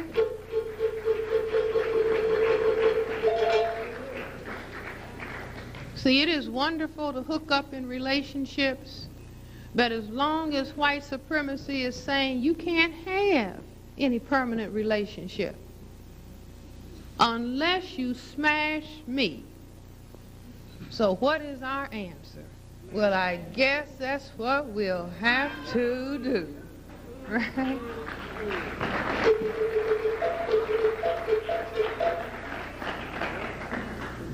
And we're going to have this upside-down pyramid of white supremacy. You see, that has white genetic survival as its necessity. And so this pyramid of evil and injustice is being opposed by this pyramid for justice. That's base is going to be truth. Do you all understand? And black men and black women are going to produce this power.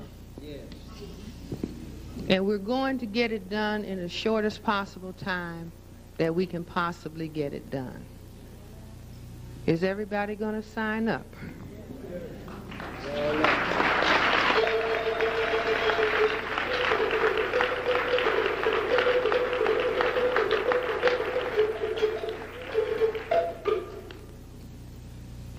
Now let me tell you all about motherfuckers so that you can see. The original one? See, everything is related to white supremacy. One time I was someplace in D.C. I was standing outside and a group of black teenagers passed. They were motherfucker, motherfucker, motherfucker, motherfucker. So I said, this must mean something.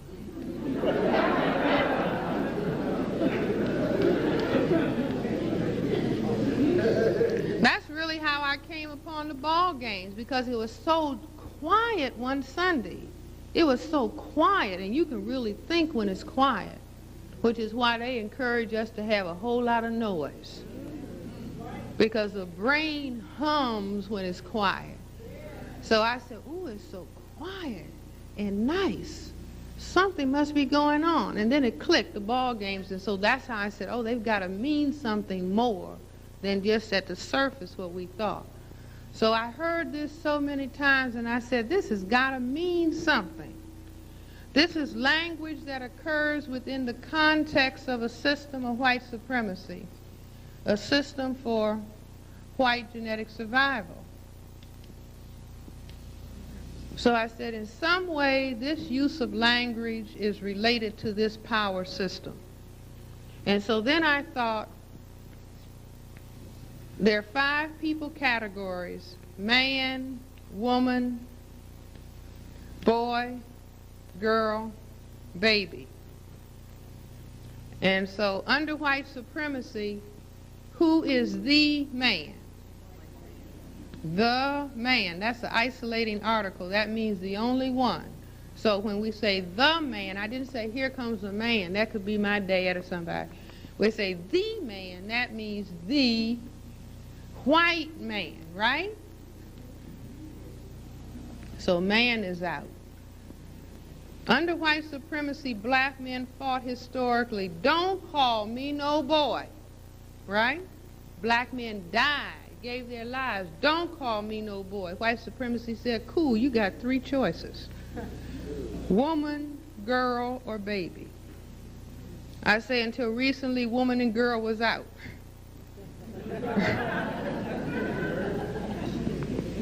But baby was in. Hey, baby. How many black women have called a black man baby? Tell the truth. I said, in your time. Not now. How many black men have called a black woman mama? Hey, mama, can I ride with you? Tell the truth and get free. Right, right, right, right. How many black men have called a place where they sleep a crib? Okay, watch out. So the brain computer says man who calls another man the man, calls himself baby, calls the woman he sleeps with mama, calls the place where he sleeps a crib, will call himself what? Shall we go over it again? Man who calls another man the man, calls himself baby, calls the woman he sleeps with mama, calls the place where he sleeps a crib, will call himself a motherfucker. Now don't get upset. I wrote a paper called The Motherfucker and the Original Motherfucker. What I reasoned was, that if black men stumbled across this symbolic phrase, because what? A baby compared to a man is what? Powerless. Right, you all? You see, if this language would never have happened, if when somebody says, hey, what's happening? If instead of people saying everything's cool, which is a lie, because everything is hot under white supremacy. See, just like the Cold War has ended, that was white people fighting each other. The hot war continues. That's white against non-white, right? Okay. So that if people said everything is not cool, the white man is still in charge, meaning the white collective, then motherfucker would never have come into being. But if people say everything is cool, then the brain is forced to deal with reality. So I said for black men to stumble across this phrase, to mean powerless, there had to be another powerless motherfucker on the scene. So who is it? Okay. How so? Okay. The paleontologists and anthropologists are telling us human life began in Africa, right? The mothers and fathers of everybody were black men and women. Okay, so we're the parents of the white people, as quiet as it's kept, okay? So when the white male has sexual intercourse with the black woman, he is symbolically having sexual intercourse with who? His mother. And when he has sexual intercourse with the black woman, she proves that she is genetically more powerful than he, so he feels genetically powerless. And so because he feels genetically powerless, then he imposes political powerlessness on the black male. Do you all follow? Yeah. See, now that's how come white men can't say, they can't say motherfucker.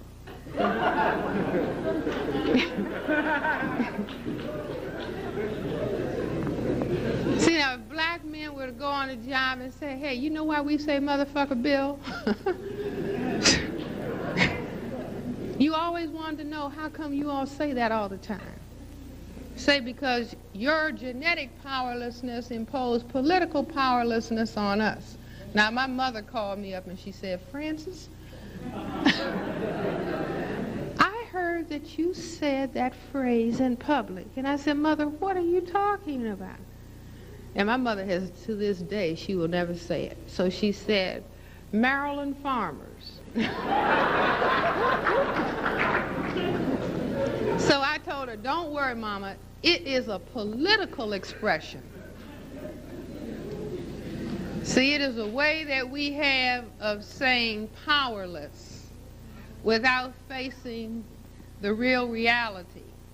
But somebody said, Satchmo said, somebody said, say what's happening, and he said the white man is still in charge.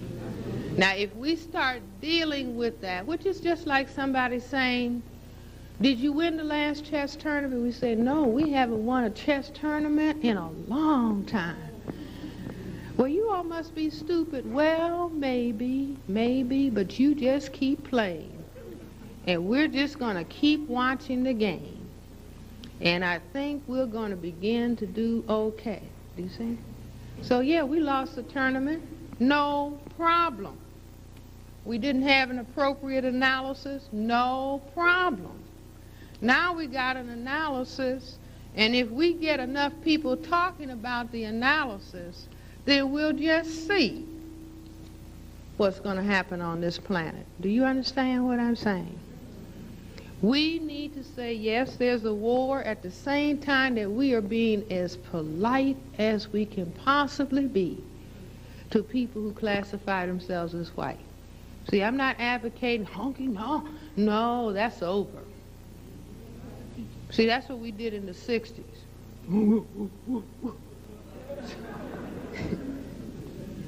So no, this time round, we're coming with an analysis. And we say, you know, this is what we think the problem is. Well, how can we help? See, any person who classifies themselves as white, if they want to help, here's a suggestion. First of all, you tell them, don't have any sexual intercourse with a non-white person.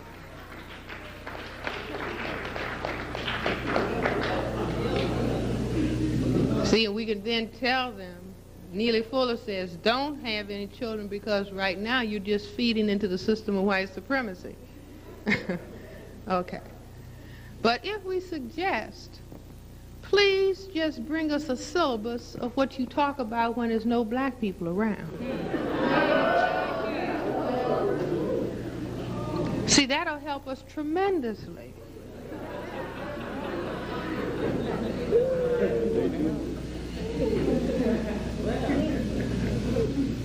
I was talking to Neely Fuller the other day. He said, you can tell a white person, just guide me through and show me how to get that loan at the bank. You can even hold my hand and just show me. Now, this is step one. And then next you do this. And next you do this. Do you see what I'm saying? That's important information. Now, if they're not willing to guide you through, then you say, well, no problem. There was only one John Brown.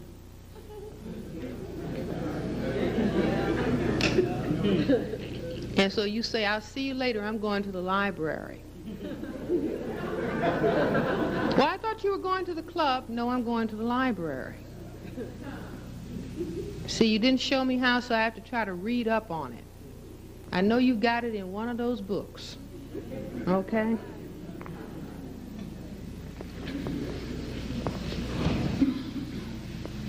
Very important. No black men calling ladies bitches.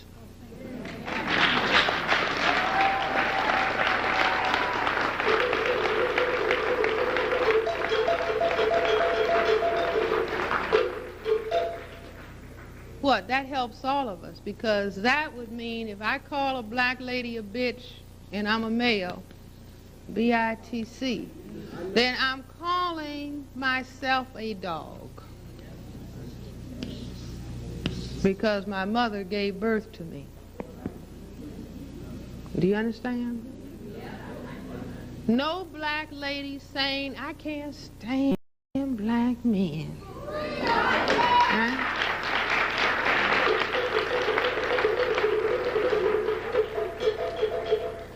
Why? Because a black man and a black woman are responsible for me being on this planet. If I hate black men, my self-respect score can only be 50. 50%, and that is not passing. Okay? Same the other way. For black men, I can't stand black women. Then his self-respect score is 50% at best, and that's not passing. So we have to understand why we have so many problems with each other, because the war has taught us to hate ourselves and therefore to hate one another. And that's what this dynamic is all about. So we just have to say, wait a minute, if we can't get along mutually and harmoniously, then we'll just get on our skateboard and go to the next person. You're fine and I'm fine. But we're going to stop all of this squabbling and wasted energy that is preventing us from winning this war for justice. Okay?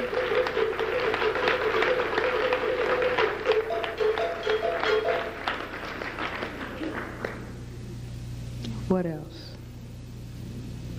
Let me let you all ask some questions as we move into the morning hours. Yes. Another trait of competition rather than cooperation, especially in the workplace where there's so much competition amongst the blacks to get the favor, wherever. Oh, Lord Jesus, yes. Competition with one another in the workplace. See, white supremacy says there's just a few little crumbs that I'm going to dribble out here. And my basic thing in relationship to non-white people is to keep them fighting each other so white supremacy reigns supreme. You see, so white supremacy pays off for one black person bringing gossip about another to a white person in the workplace. Do you see? And so Neely Fuller put down in the 10 stops, stop snitching on one another. Maybe I didn't bring, for reasons of personal gain. See, we have to understand that, and at the same time that a person is victim of that activity, you've got to struggle inside of yourself to keep your focus on the white side of the chessboard. It's very hard, I can tell you personally. Black people attacking other black people, do you see, because somebody sitting behind the frosted glass, the gloved white hand of white supremacy, is saying, if you do that to that black person, I will give you a promotion and move you up. Do you see? That we have to not turn on the black person, although that's very hard because we can kill each other, okay? But to look at white supremacy and hold white supremacy responsible, okay? Like I used to say a long time ago, if a black man would rape me, that would hurt me to my soul. But I would hope that I would have the sanity to say, who caused him to be like that? And charge that side of the chessboard with 2 strikes. What happened to him and what happened to me. Do you see? Now that's horrible. Don't misunderstand me. But that is taking it where the responsibility lies. Because, for example, if you have a bully on a playground and that bully sends child A to hit child B, if you just get child A, by that time, bully has sent child C to hit child D. And so what you do is get the bully, the person that is causing the problem. This is who you stop. So when we zero in on stopping white supremacy and labeling it and diagnosing it and talking about it, we're stopping the source of the problem. Because as long as you leave the bully out here, he can infect K and W will hurt X, and then Y. Do you see what I'm saying? So you have to what? You have to stop the bully. And a lot of stopping the bully has to do with simple exposure. Say, no, we understand how white supremacy operates. It operates based on divide and conquer. We're going to hold white supremacy responsible. Any other? Yes, sir.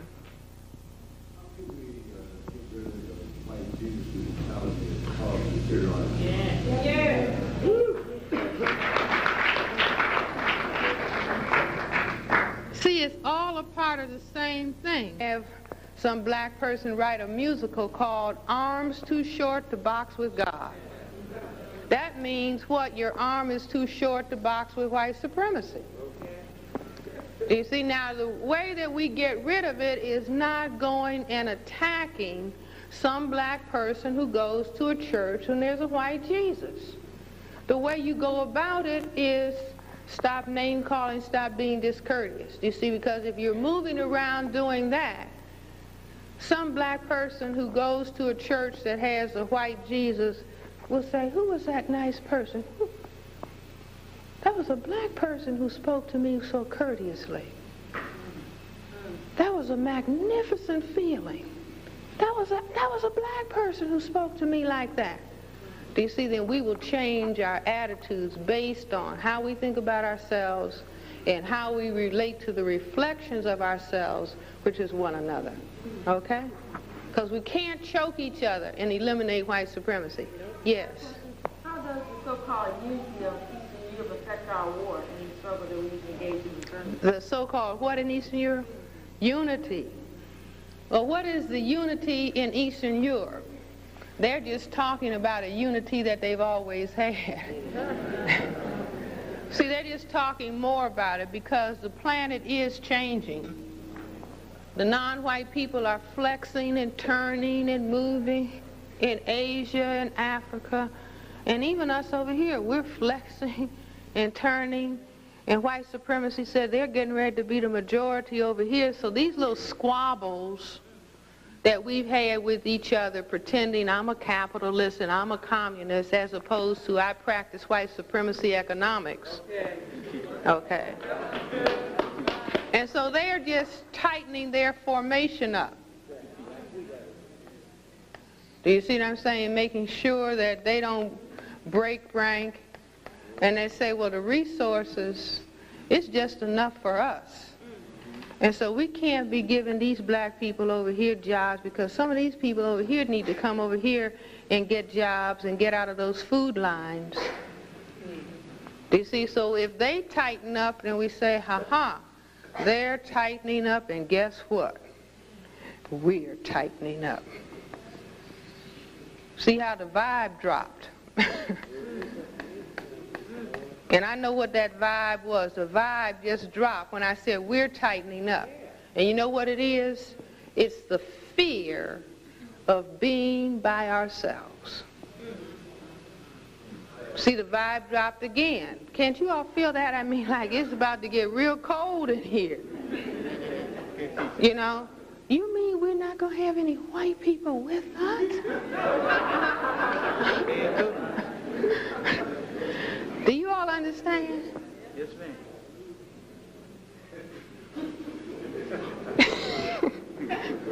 You mean it's not going to be any more integrated neighborhoods? Good teacher. No, it's just going to be us.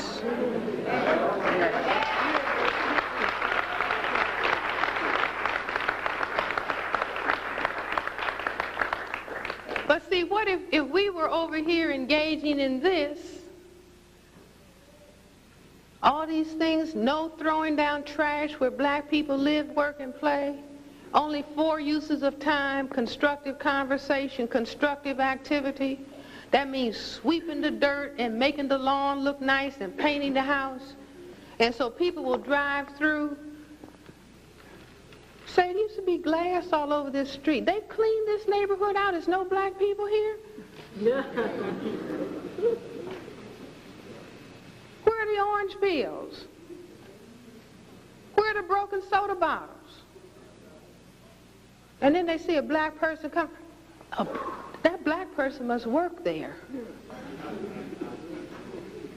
No, I think they live there.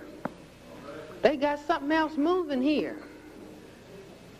They don't think they're trash anymore. You know, we had them thinking that they were trash, so they would get real comfortable when we compacted them and burned them, because you know that is what you do with trash. And anybody who lives around trash thinks of themselves as trash. So they've broken training here, and they are not trying to get in our neighborhoods. You know, we had them wasting a whole lot of energy trying to get wherever we ran next. They're not trying to get in our schools. I understand that they have the highest reading scores in the world. Oh my God. What's that next chemical that we had? See, but by then, all of our people are in the laboratories and studying, and they're chemists and they're engineers, and so anything they make, we've already made the antidote. Okay?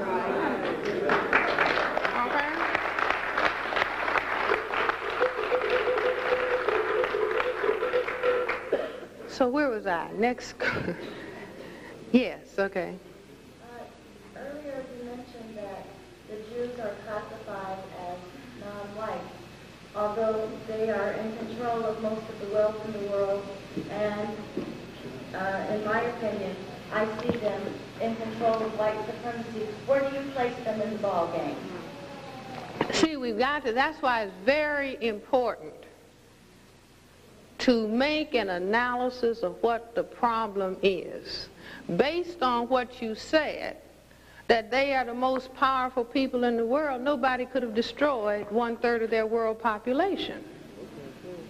So I say that's not true. If somebody can come in and destroy you, you're not powerful.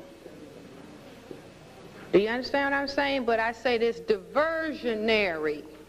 Just like in a football game, the real person who has the ball, you say, don't look at him, look over there. Now that's the trick. You see, we have to try to get courageous and look at white supremacy. See, white supremacy put those yellow stars on them. Just like Time magazine put that yellow stripe and said, this is not white. You see what I'm saying? So that's the way that I look at it. It would be diversionary for us to focus on people who have been classified as white by white supremacy. White supremacy, you know, the Semites of the Jewish religion say they're God's chosen people.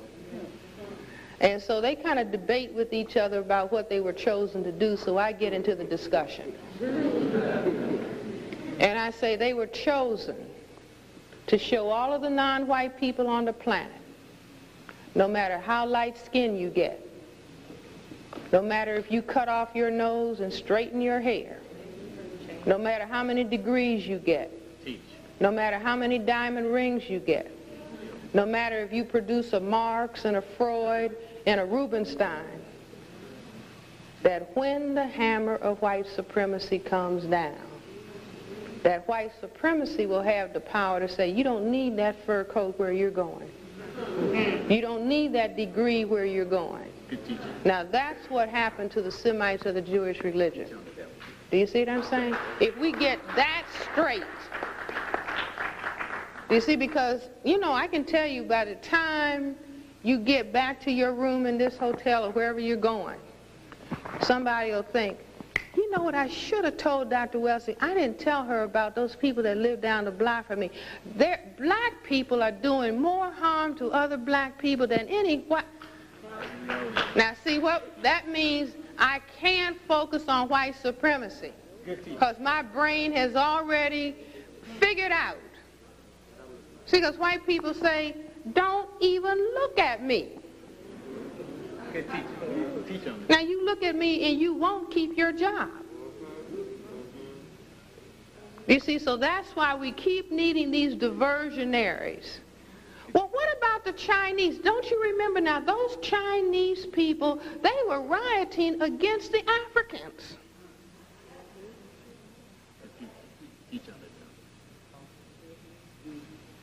We kill each other. The issue is to look at white supremacy. See, that is the challenge. Look at white supremacy. Don't look at your sister who you hate. Don't look at your cousin who you can't stand. Don't get mad at your parents.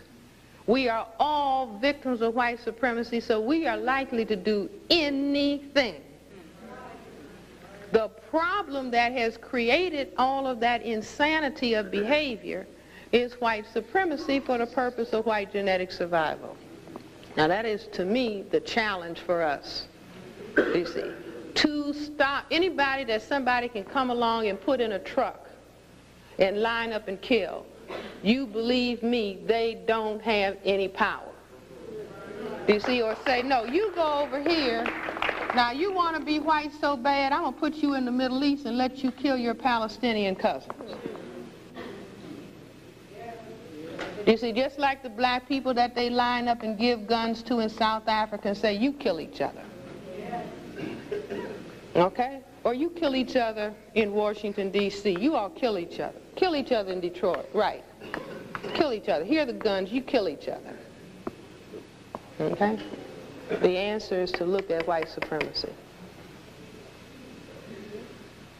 Yes? I have a question.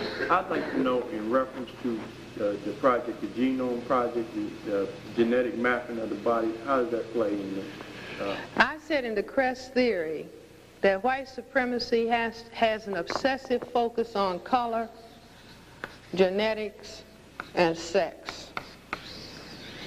Do you see? So they're focusing on, you know, they're playing with changing genes and everything, and they will do anything for the purpose of white genetic survival. So if we settle down and really get serious and start going to the library, we'll say, now they're probably going to do this, and they'll probably do this, and they'll probably do this, so they probably would like to get the gene types on everybody, and then they will go in their laboratory and figure out, now we've got this percentage of them that have this particular gene pattern and this particular subtlety of this gene pattern, and I think that we'll be able to make something else, because I think they may be getting on to AIDS, and so we're going to have to make something else for the purpose of white genetic survival. Now, if we know that, see, if we come out of this thing of needing white people to like us, okay. You know? See, and that's why we have to practice these behaviors so we start liking ourselves. So that's just like an individual. If I like myself, I don't have to go around begging other people to like me. It doesn't mean I hate them, but I don't, would you please like me? Please. Please want to live next to me. Please invite me to dinner. Please go to the restaurant with me. Please. See, I mean, this is what we have to, if we get out of that, then it'll be just like sitting at the chessboard or playing football. You're just studying the plays that are made by the other team. You're not begging or pleading or blinding yourself because you need somebody to like you. Do you see? You just get into an analysis, hey, I saw you make that play. I know exactly what you're getting ready to do now. Check. Do you see? So they'll, you know, they'll do anything that will allow for white genetic survival, and I mean anything. For example, there's a movie out called The Handmaid's Tale. Now, a part of the movie, I didn't see it yet, but a part of the movie is supposed to be about white women breeding. Do you see? Because their birth rate is going down, so you've got some that are breeding, sort of like in Nazi Germany.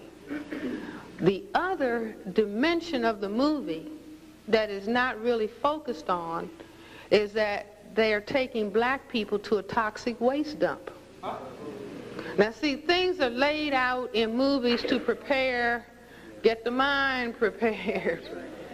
Do you see? As long as, oh, that's just a movie. Hey, we're all Americans and this is just entertainment. It's nothing that is just entertainment. That's like there's nothing that is just religion. There's nothing that is just war.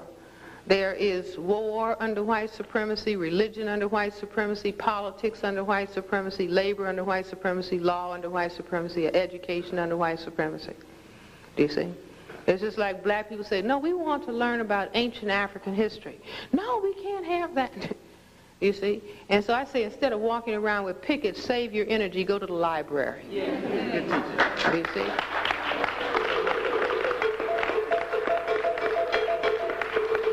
Question. I know we are feeling people, and when you were talking, you tuned into some of the feelings of fear and those emotions.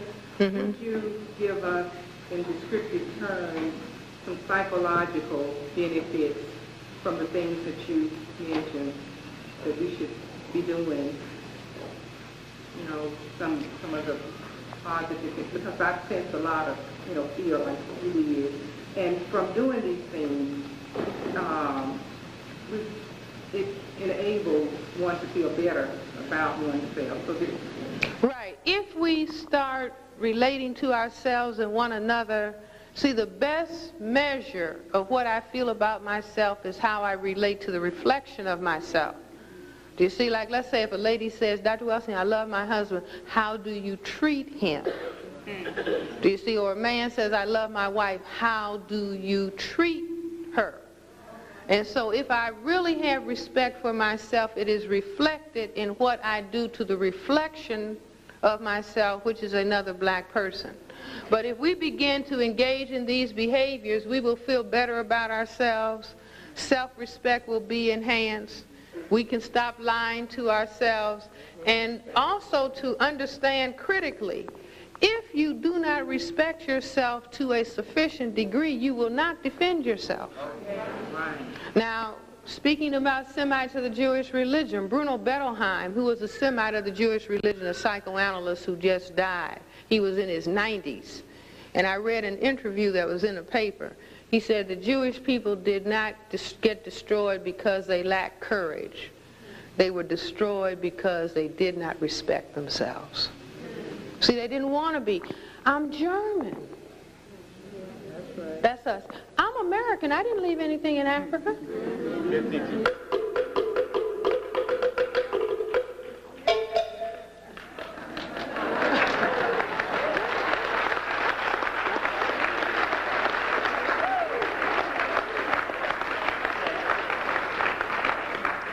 Just like what we have to do now, we know what white supremacy is and learn about how. Now we're going to have to jump on symptom number one the disease that it has caused within ourselves. You see what I'm saying? That hating, I don't want to be black.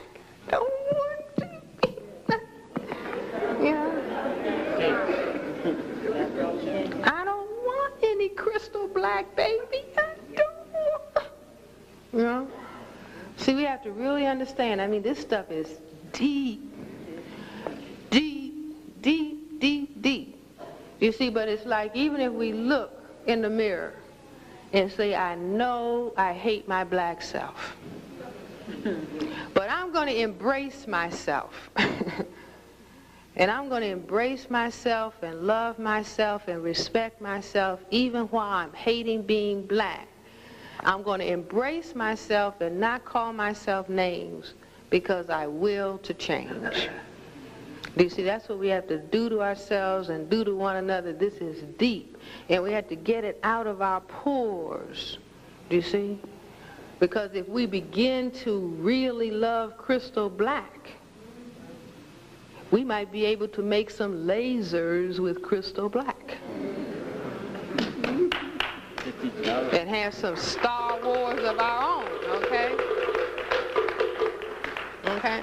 So we have to, know about the behaviors of self-hate, and at the same time we have them try to respect it, and then just will to every day do some few exercises. I really wanted to talk to my friend, but I know I was going to gossip, and I didn't have anything else constructive to say. So I didn't call her. Do you see what I mean? That's a real struggle. See, if I can't gossip my tongue, it doesn't really want to work. I mean, it's a real struggle to not engage in those behaviors that are crucifying of one another, because we are going to be victorious. So self-esteem is important. Somebody else have their hand up? Yes.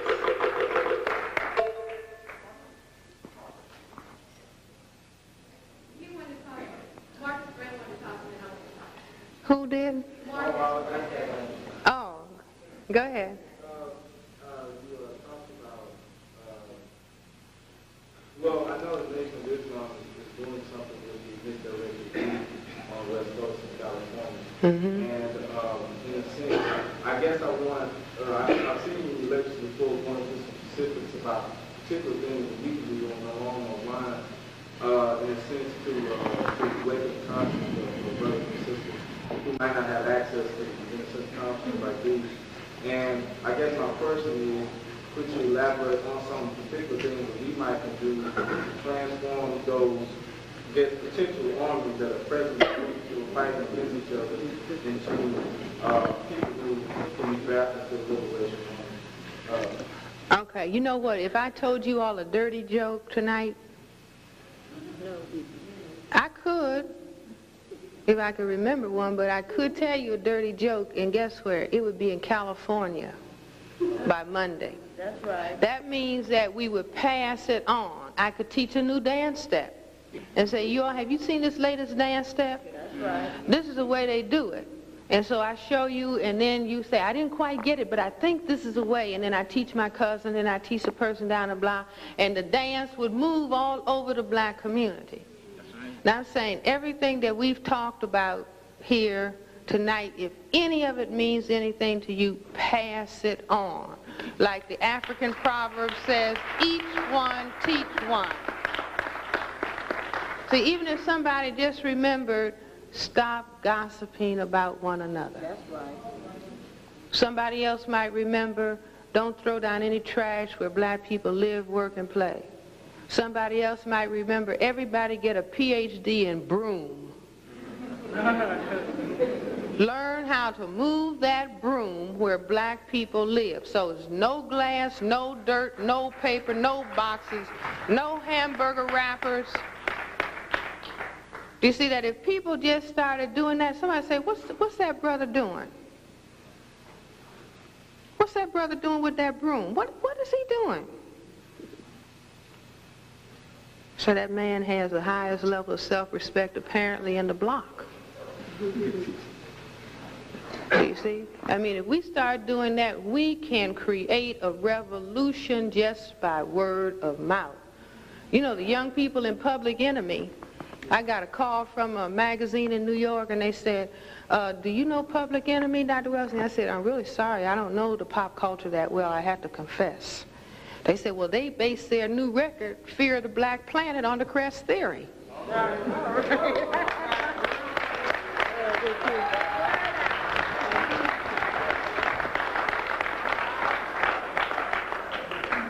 So, you know, I say that's nice, but what? The idea that they are talking about. So all of us can do that. We could change this planet by deciding. I mean, we have the power to each one teach. We talk all the time, we sing all the time. It's only a question of what do we talk about and what do we sing about. We could sing about super freak. We can sing about nasty. Or we could sing about justice.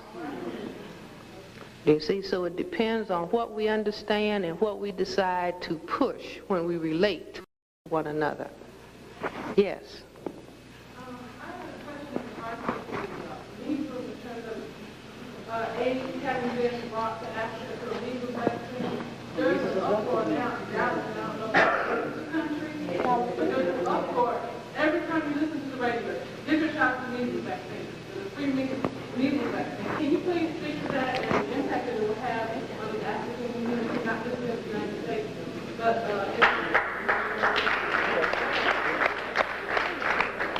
See, you know, when they were pushing that flu vaccine, and they had all these black people on television trying to convince other black people, and it's like I get a little signal right here in my solar plexus if it's wrong.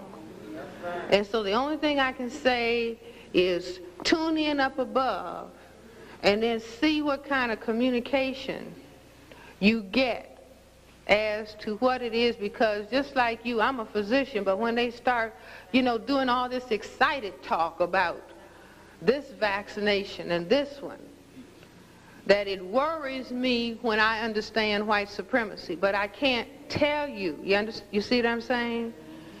That you just have to tune in and let your intuition and your self-respect speak to you and see what you come up with. Do you see? But if we communicate it instead of foolishness and gossip, and what did you see what she had on? What kind of car does he think he has? You see, like if we give up that kind of discussion and everybody is reading and everybody is listening, because black people work all kinds of places. And so what you hear is you decide to share it, or what you read you decide to share it, and then we'll come up, you see, by people passing information along in that way, we will come up with those things that protect us. And when you start respecting yourself and look in the mirror and say, I love my black self, then your brain begins to pick up information that is harmful to you. You see, just like in Germany, there were some Semites of the Jewish religion who had got some reports, hey, I think they're taking us away and killing us. And something, what are you talking about? They wouldn't do anything like that to us. We're Germans. Good teaching. You see, so one person was vibing to some self-respect, and somebody else was vibing to, I want to be white. Do you see? But if we vibe to, let me respect myself, let me respect this creation of God, and then let me look at this newspaper or tune into the TV and see what they're saying. And if my brain computer says, watch it, Francis, watch it, you better tell other people, watch it, then that's what you do. Okay?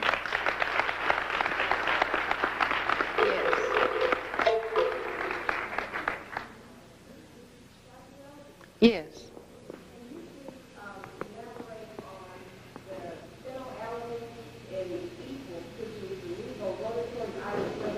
Wait a minute. Can I comment on what?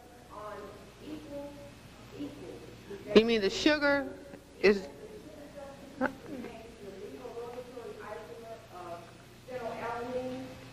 And in terms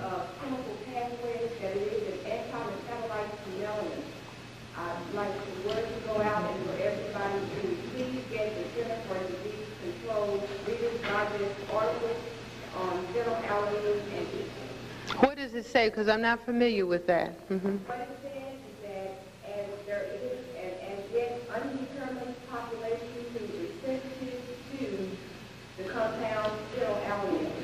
What it does not identify is who those people are. Because I do feel that I have a grasp of the global white supremacy, and that this market has reached over 65 million people, and because it is concentrated in children's products and in products that we as a even have on this table, because it is in the pathway to L-phenylalanine to tyrosine, to dopamine, to melanin, that it does function as an anti-metabolite. What it does not have on the container of equal itself is that it is the L-levothyroxine isomer. In an article by Jean L. Mark entitled Learning and Behavior, it specifically states that L-phenylalanine is an anti-metabolite.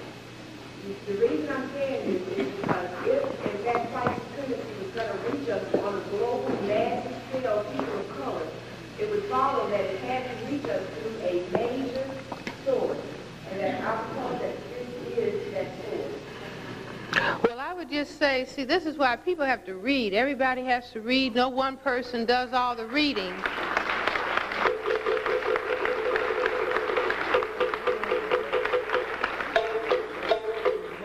But see, don't make the biggest thing that you do fear.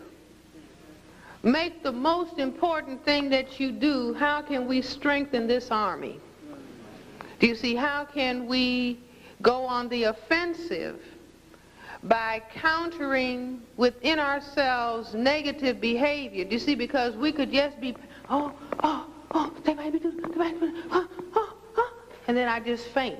Okay, but if we say, no, we have a major game plan for strengthening our self-respect, strengthening our self-esteem, so that we become soldiers, and then we are prepared by whatever we must do. Do you see, if indeed we find out that this is happening, or this is happening. Do you see what I'm saying? So, but what you're saying is important, and I just encourage everybody to read, get the reference, I'll get the reference, and we'll read and we'll find out. Yes? Yeah, I just have a suggestion, and I would suggest that while we're here now, that if everybody here, we come from all parts of the United States, find out who is here from your state, create communication with them, so when you go back home, you can establish some type of action core group. See, because a lot of times we go through a thing and we get pumped up, and once we get back home, you got to wait till next year. And I'm not saying that some people might already be doing that, but if you're not doing it, to establish these groups in your own state, so you can carry this thing on a daily basis, establish action groups, so you can have an organized way that you can get to the people. Well, see, again, think about what we do on an individual basis, passing a joke or passing a dance step. If we would adopt that same methodology, if you hear something, share it with another person. Do you see, because people could begin to get bogged down, another meeting, another group, and then they fall into dysfunction. If they understand, if you have information, because think of all the telephone calls that black people make. But think about what is being transmitted in those telephone calls. And then, we have a constant network, ask AT&T. Right. See, we are constantly talking to each other. It's only a question of what it is that we talk about. And so I'm suggesting simply that we change, keep on talking, but change the quality of what it is that we're talking about, instead of it gossiping that is always destructive. turn it into information. Talk and say, did you hear anything about phenylalanine or so-and-so or whatever. That's the kind of way that we can share. And if we simply do stay on that telephone, but what is it that we are sharing with one another? And tell the person that you call, when you call so-and-so, share that with them. And then that becomes a massive dynamic that can get very critical information around. Yes? You spoke a couple years ago about black people that were being taken away to camp. Can you update us on that? Is that the situation still occurring? Did you ever find out, what type of camp it was? Well, the camp was in Oregon, and 5,000 black homeless people, men, were taken out there from different major centers. The camp is closed. The black men never came back. Well, everybody knows about Jonestown. That was 1,000 dead people. We didn't care about that. 22 dead children in Atlanta. We let some black male be blamed for it. Do you see what I'm saying? Now, one thing, it's like you have to read everything, and white supremacy is not as fancy as sometimes it appears to be. In Germany, what they did is they had a concentration camp, and they made it look really nice on the outside, so if the Red Cross went through, then they say, oh, this is just a nice place. We got to stop. Got one last question, Sister. Okay. All right. But what it was a concentration camp and moving people off to be killed. So my analysis is that that camp that was out in Oregon, that at the surface it was an Indian guru, and he had all those Rolls Royces. And then they said free sex. And then all they had to do is tell black people, it's as much sex as you want. And it's white women who are giving up sex. And it's all the food that you want. Do you see what I'm saying? Like they can take away 99% of us. One train has free fried chicken. A next train has all the Big Macs that you want. The next train, all the sex that you want. All the good crack and cocaine and a new drug that's called dynamite. So if you just get on the train, you can get as much as you want. So that leaves 1/10 of 1% of us left. Do you see? That's because of a built-in dependency. See, love me, give me something, without me being critical of what it is. I think we had one last question. Where was it? Yes. Okay, go ahead. My question is, what is the political significance of the word nigger and how should we use it? And how do we get black men away from black women and black women away from themselves?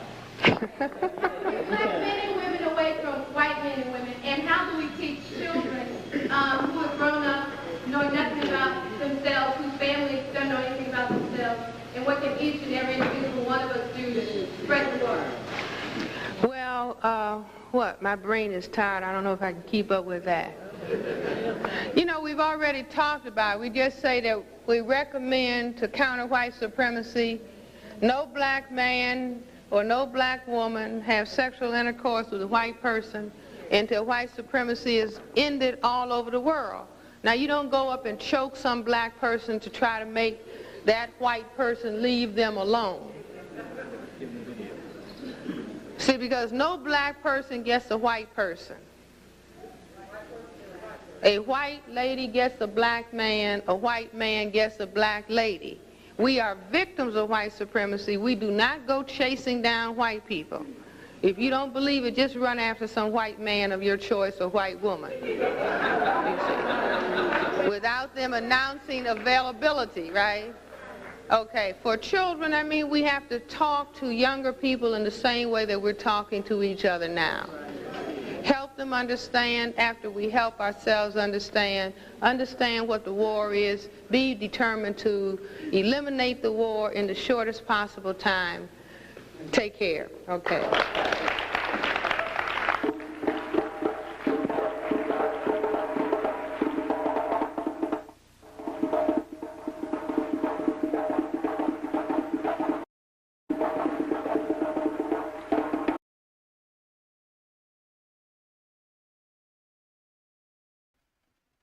I'd like to thank everybody for joining the Dr. Francis Crest Welsing Theory of Color Confrontation. And stay tuned for more good information, up-to-date topics, politics, and more. Join, subscribe, like,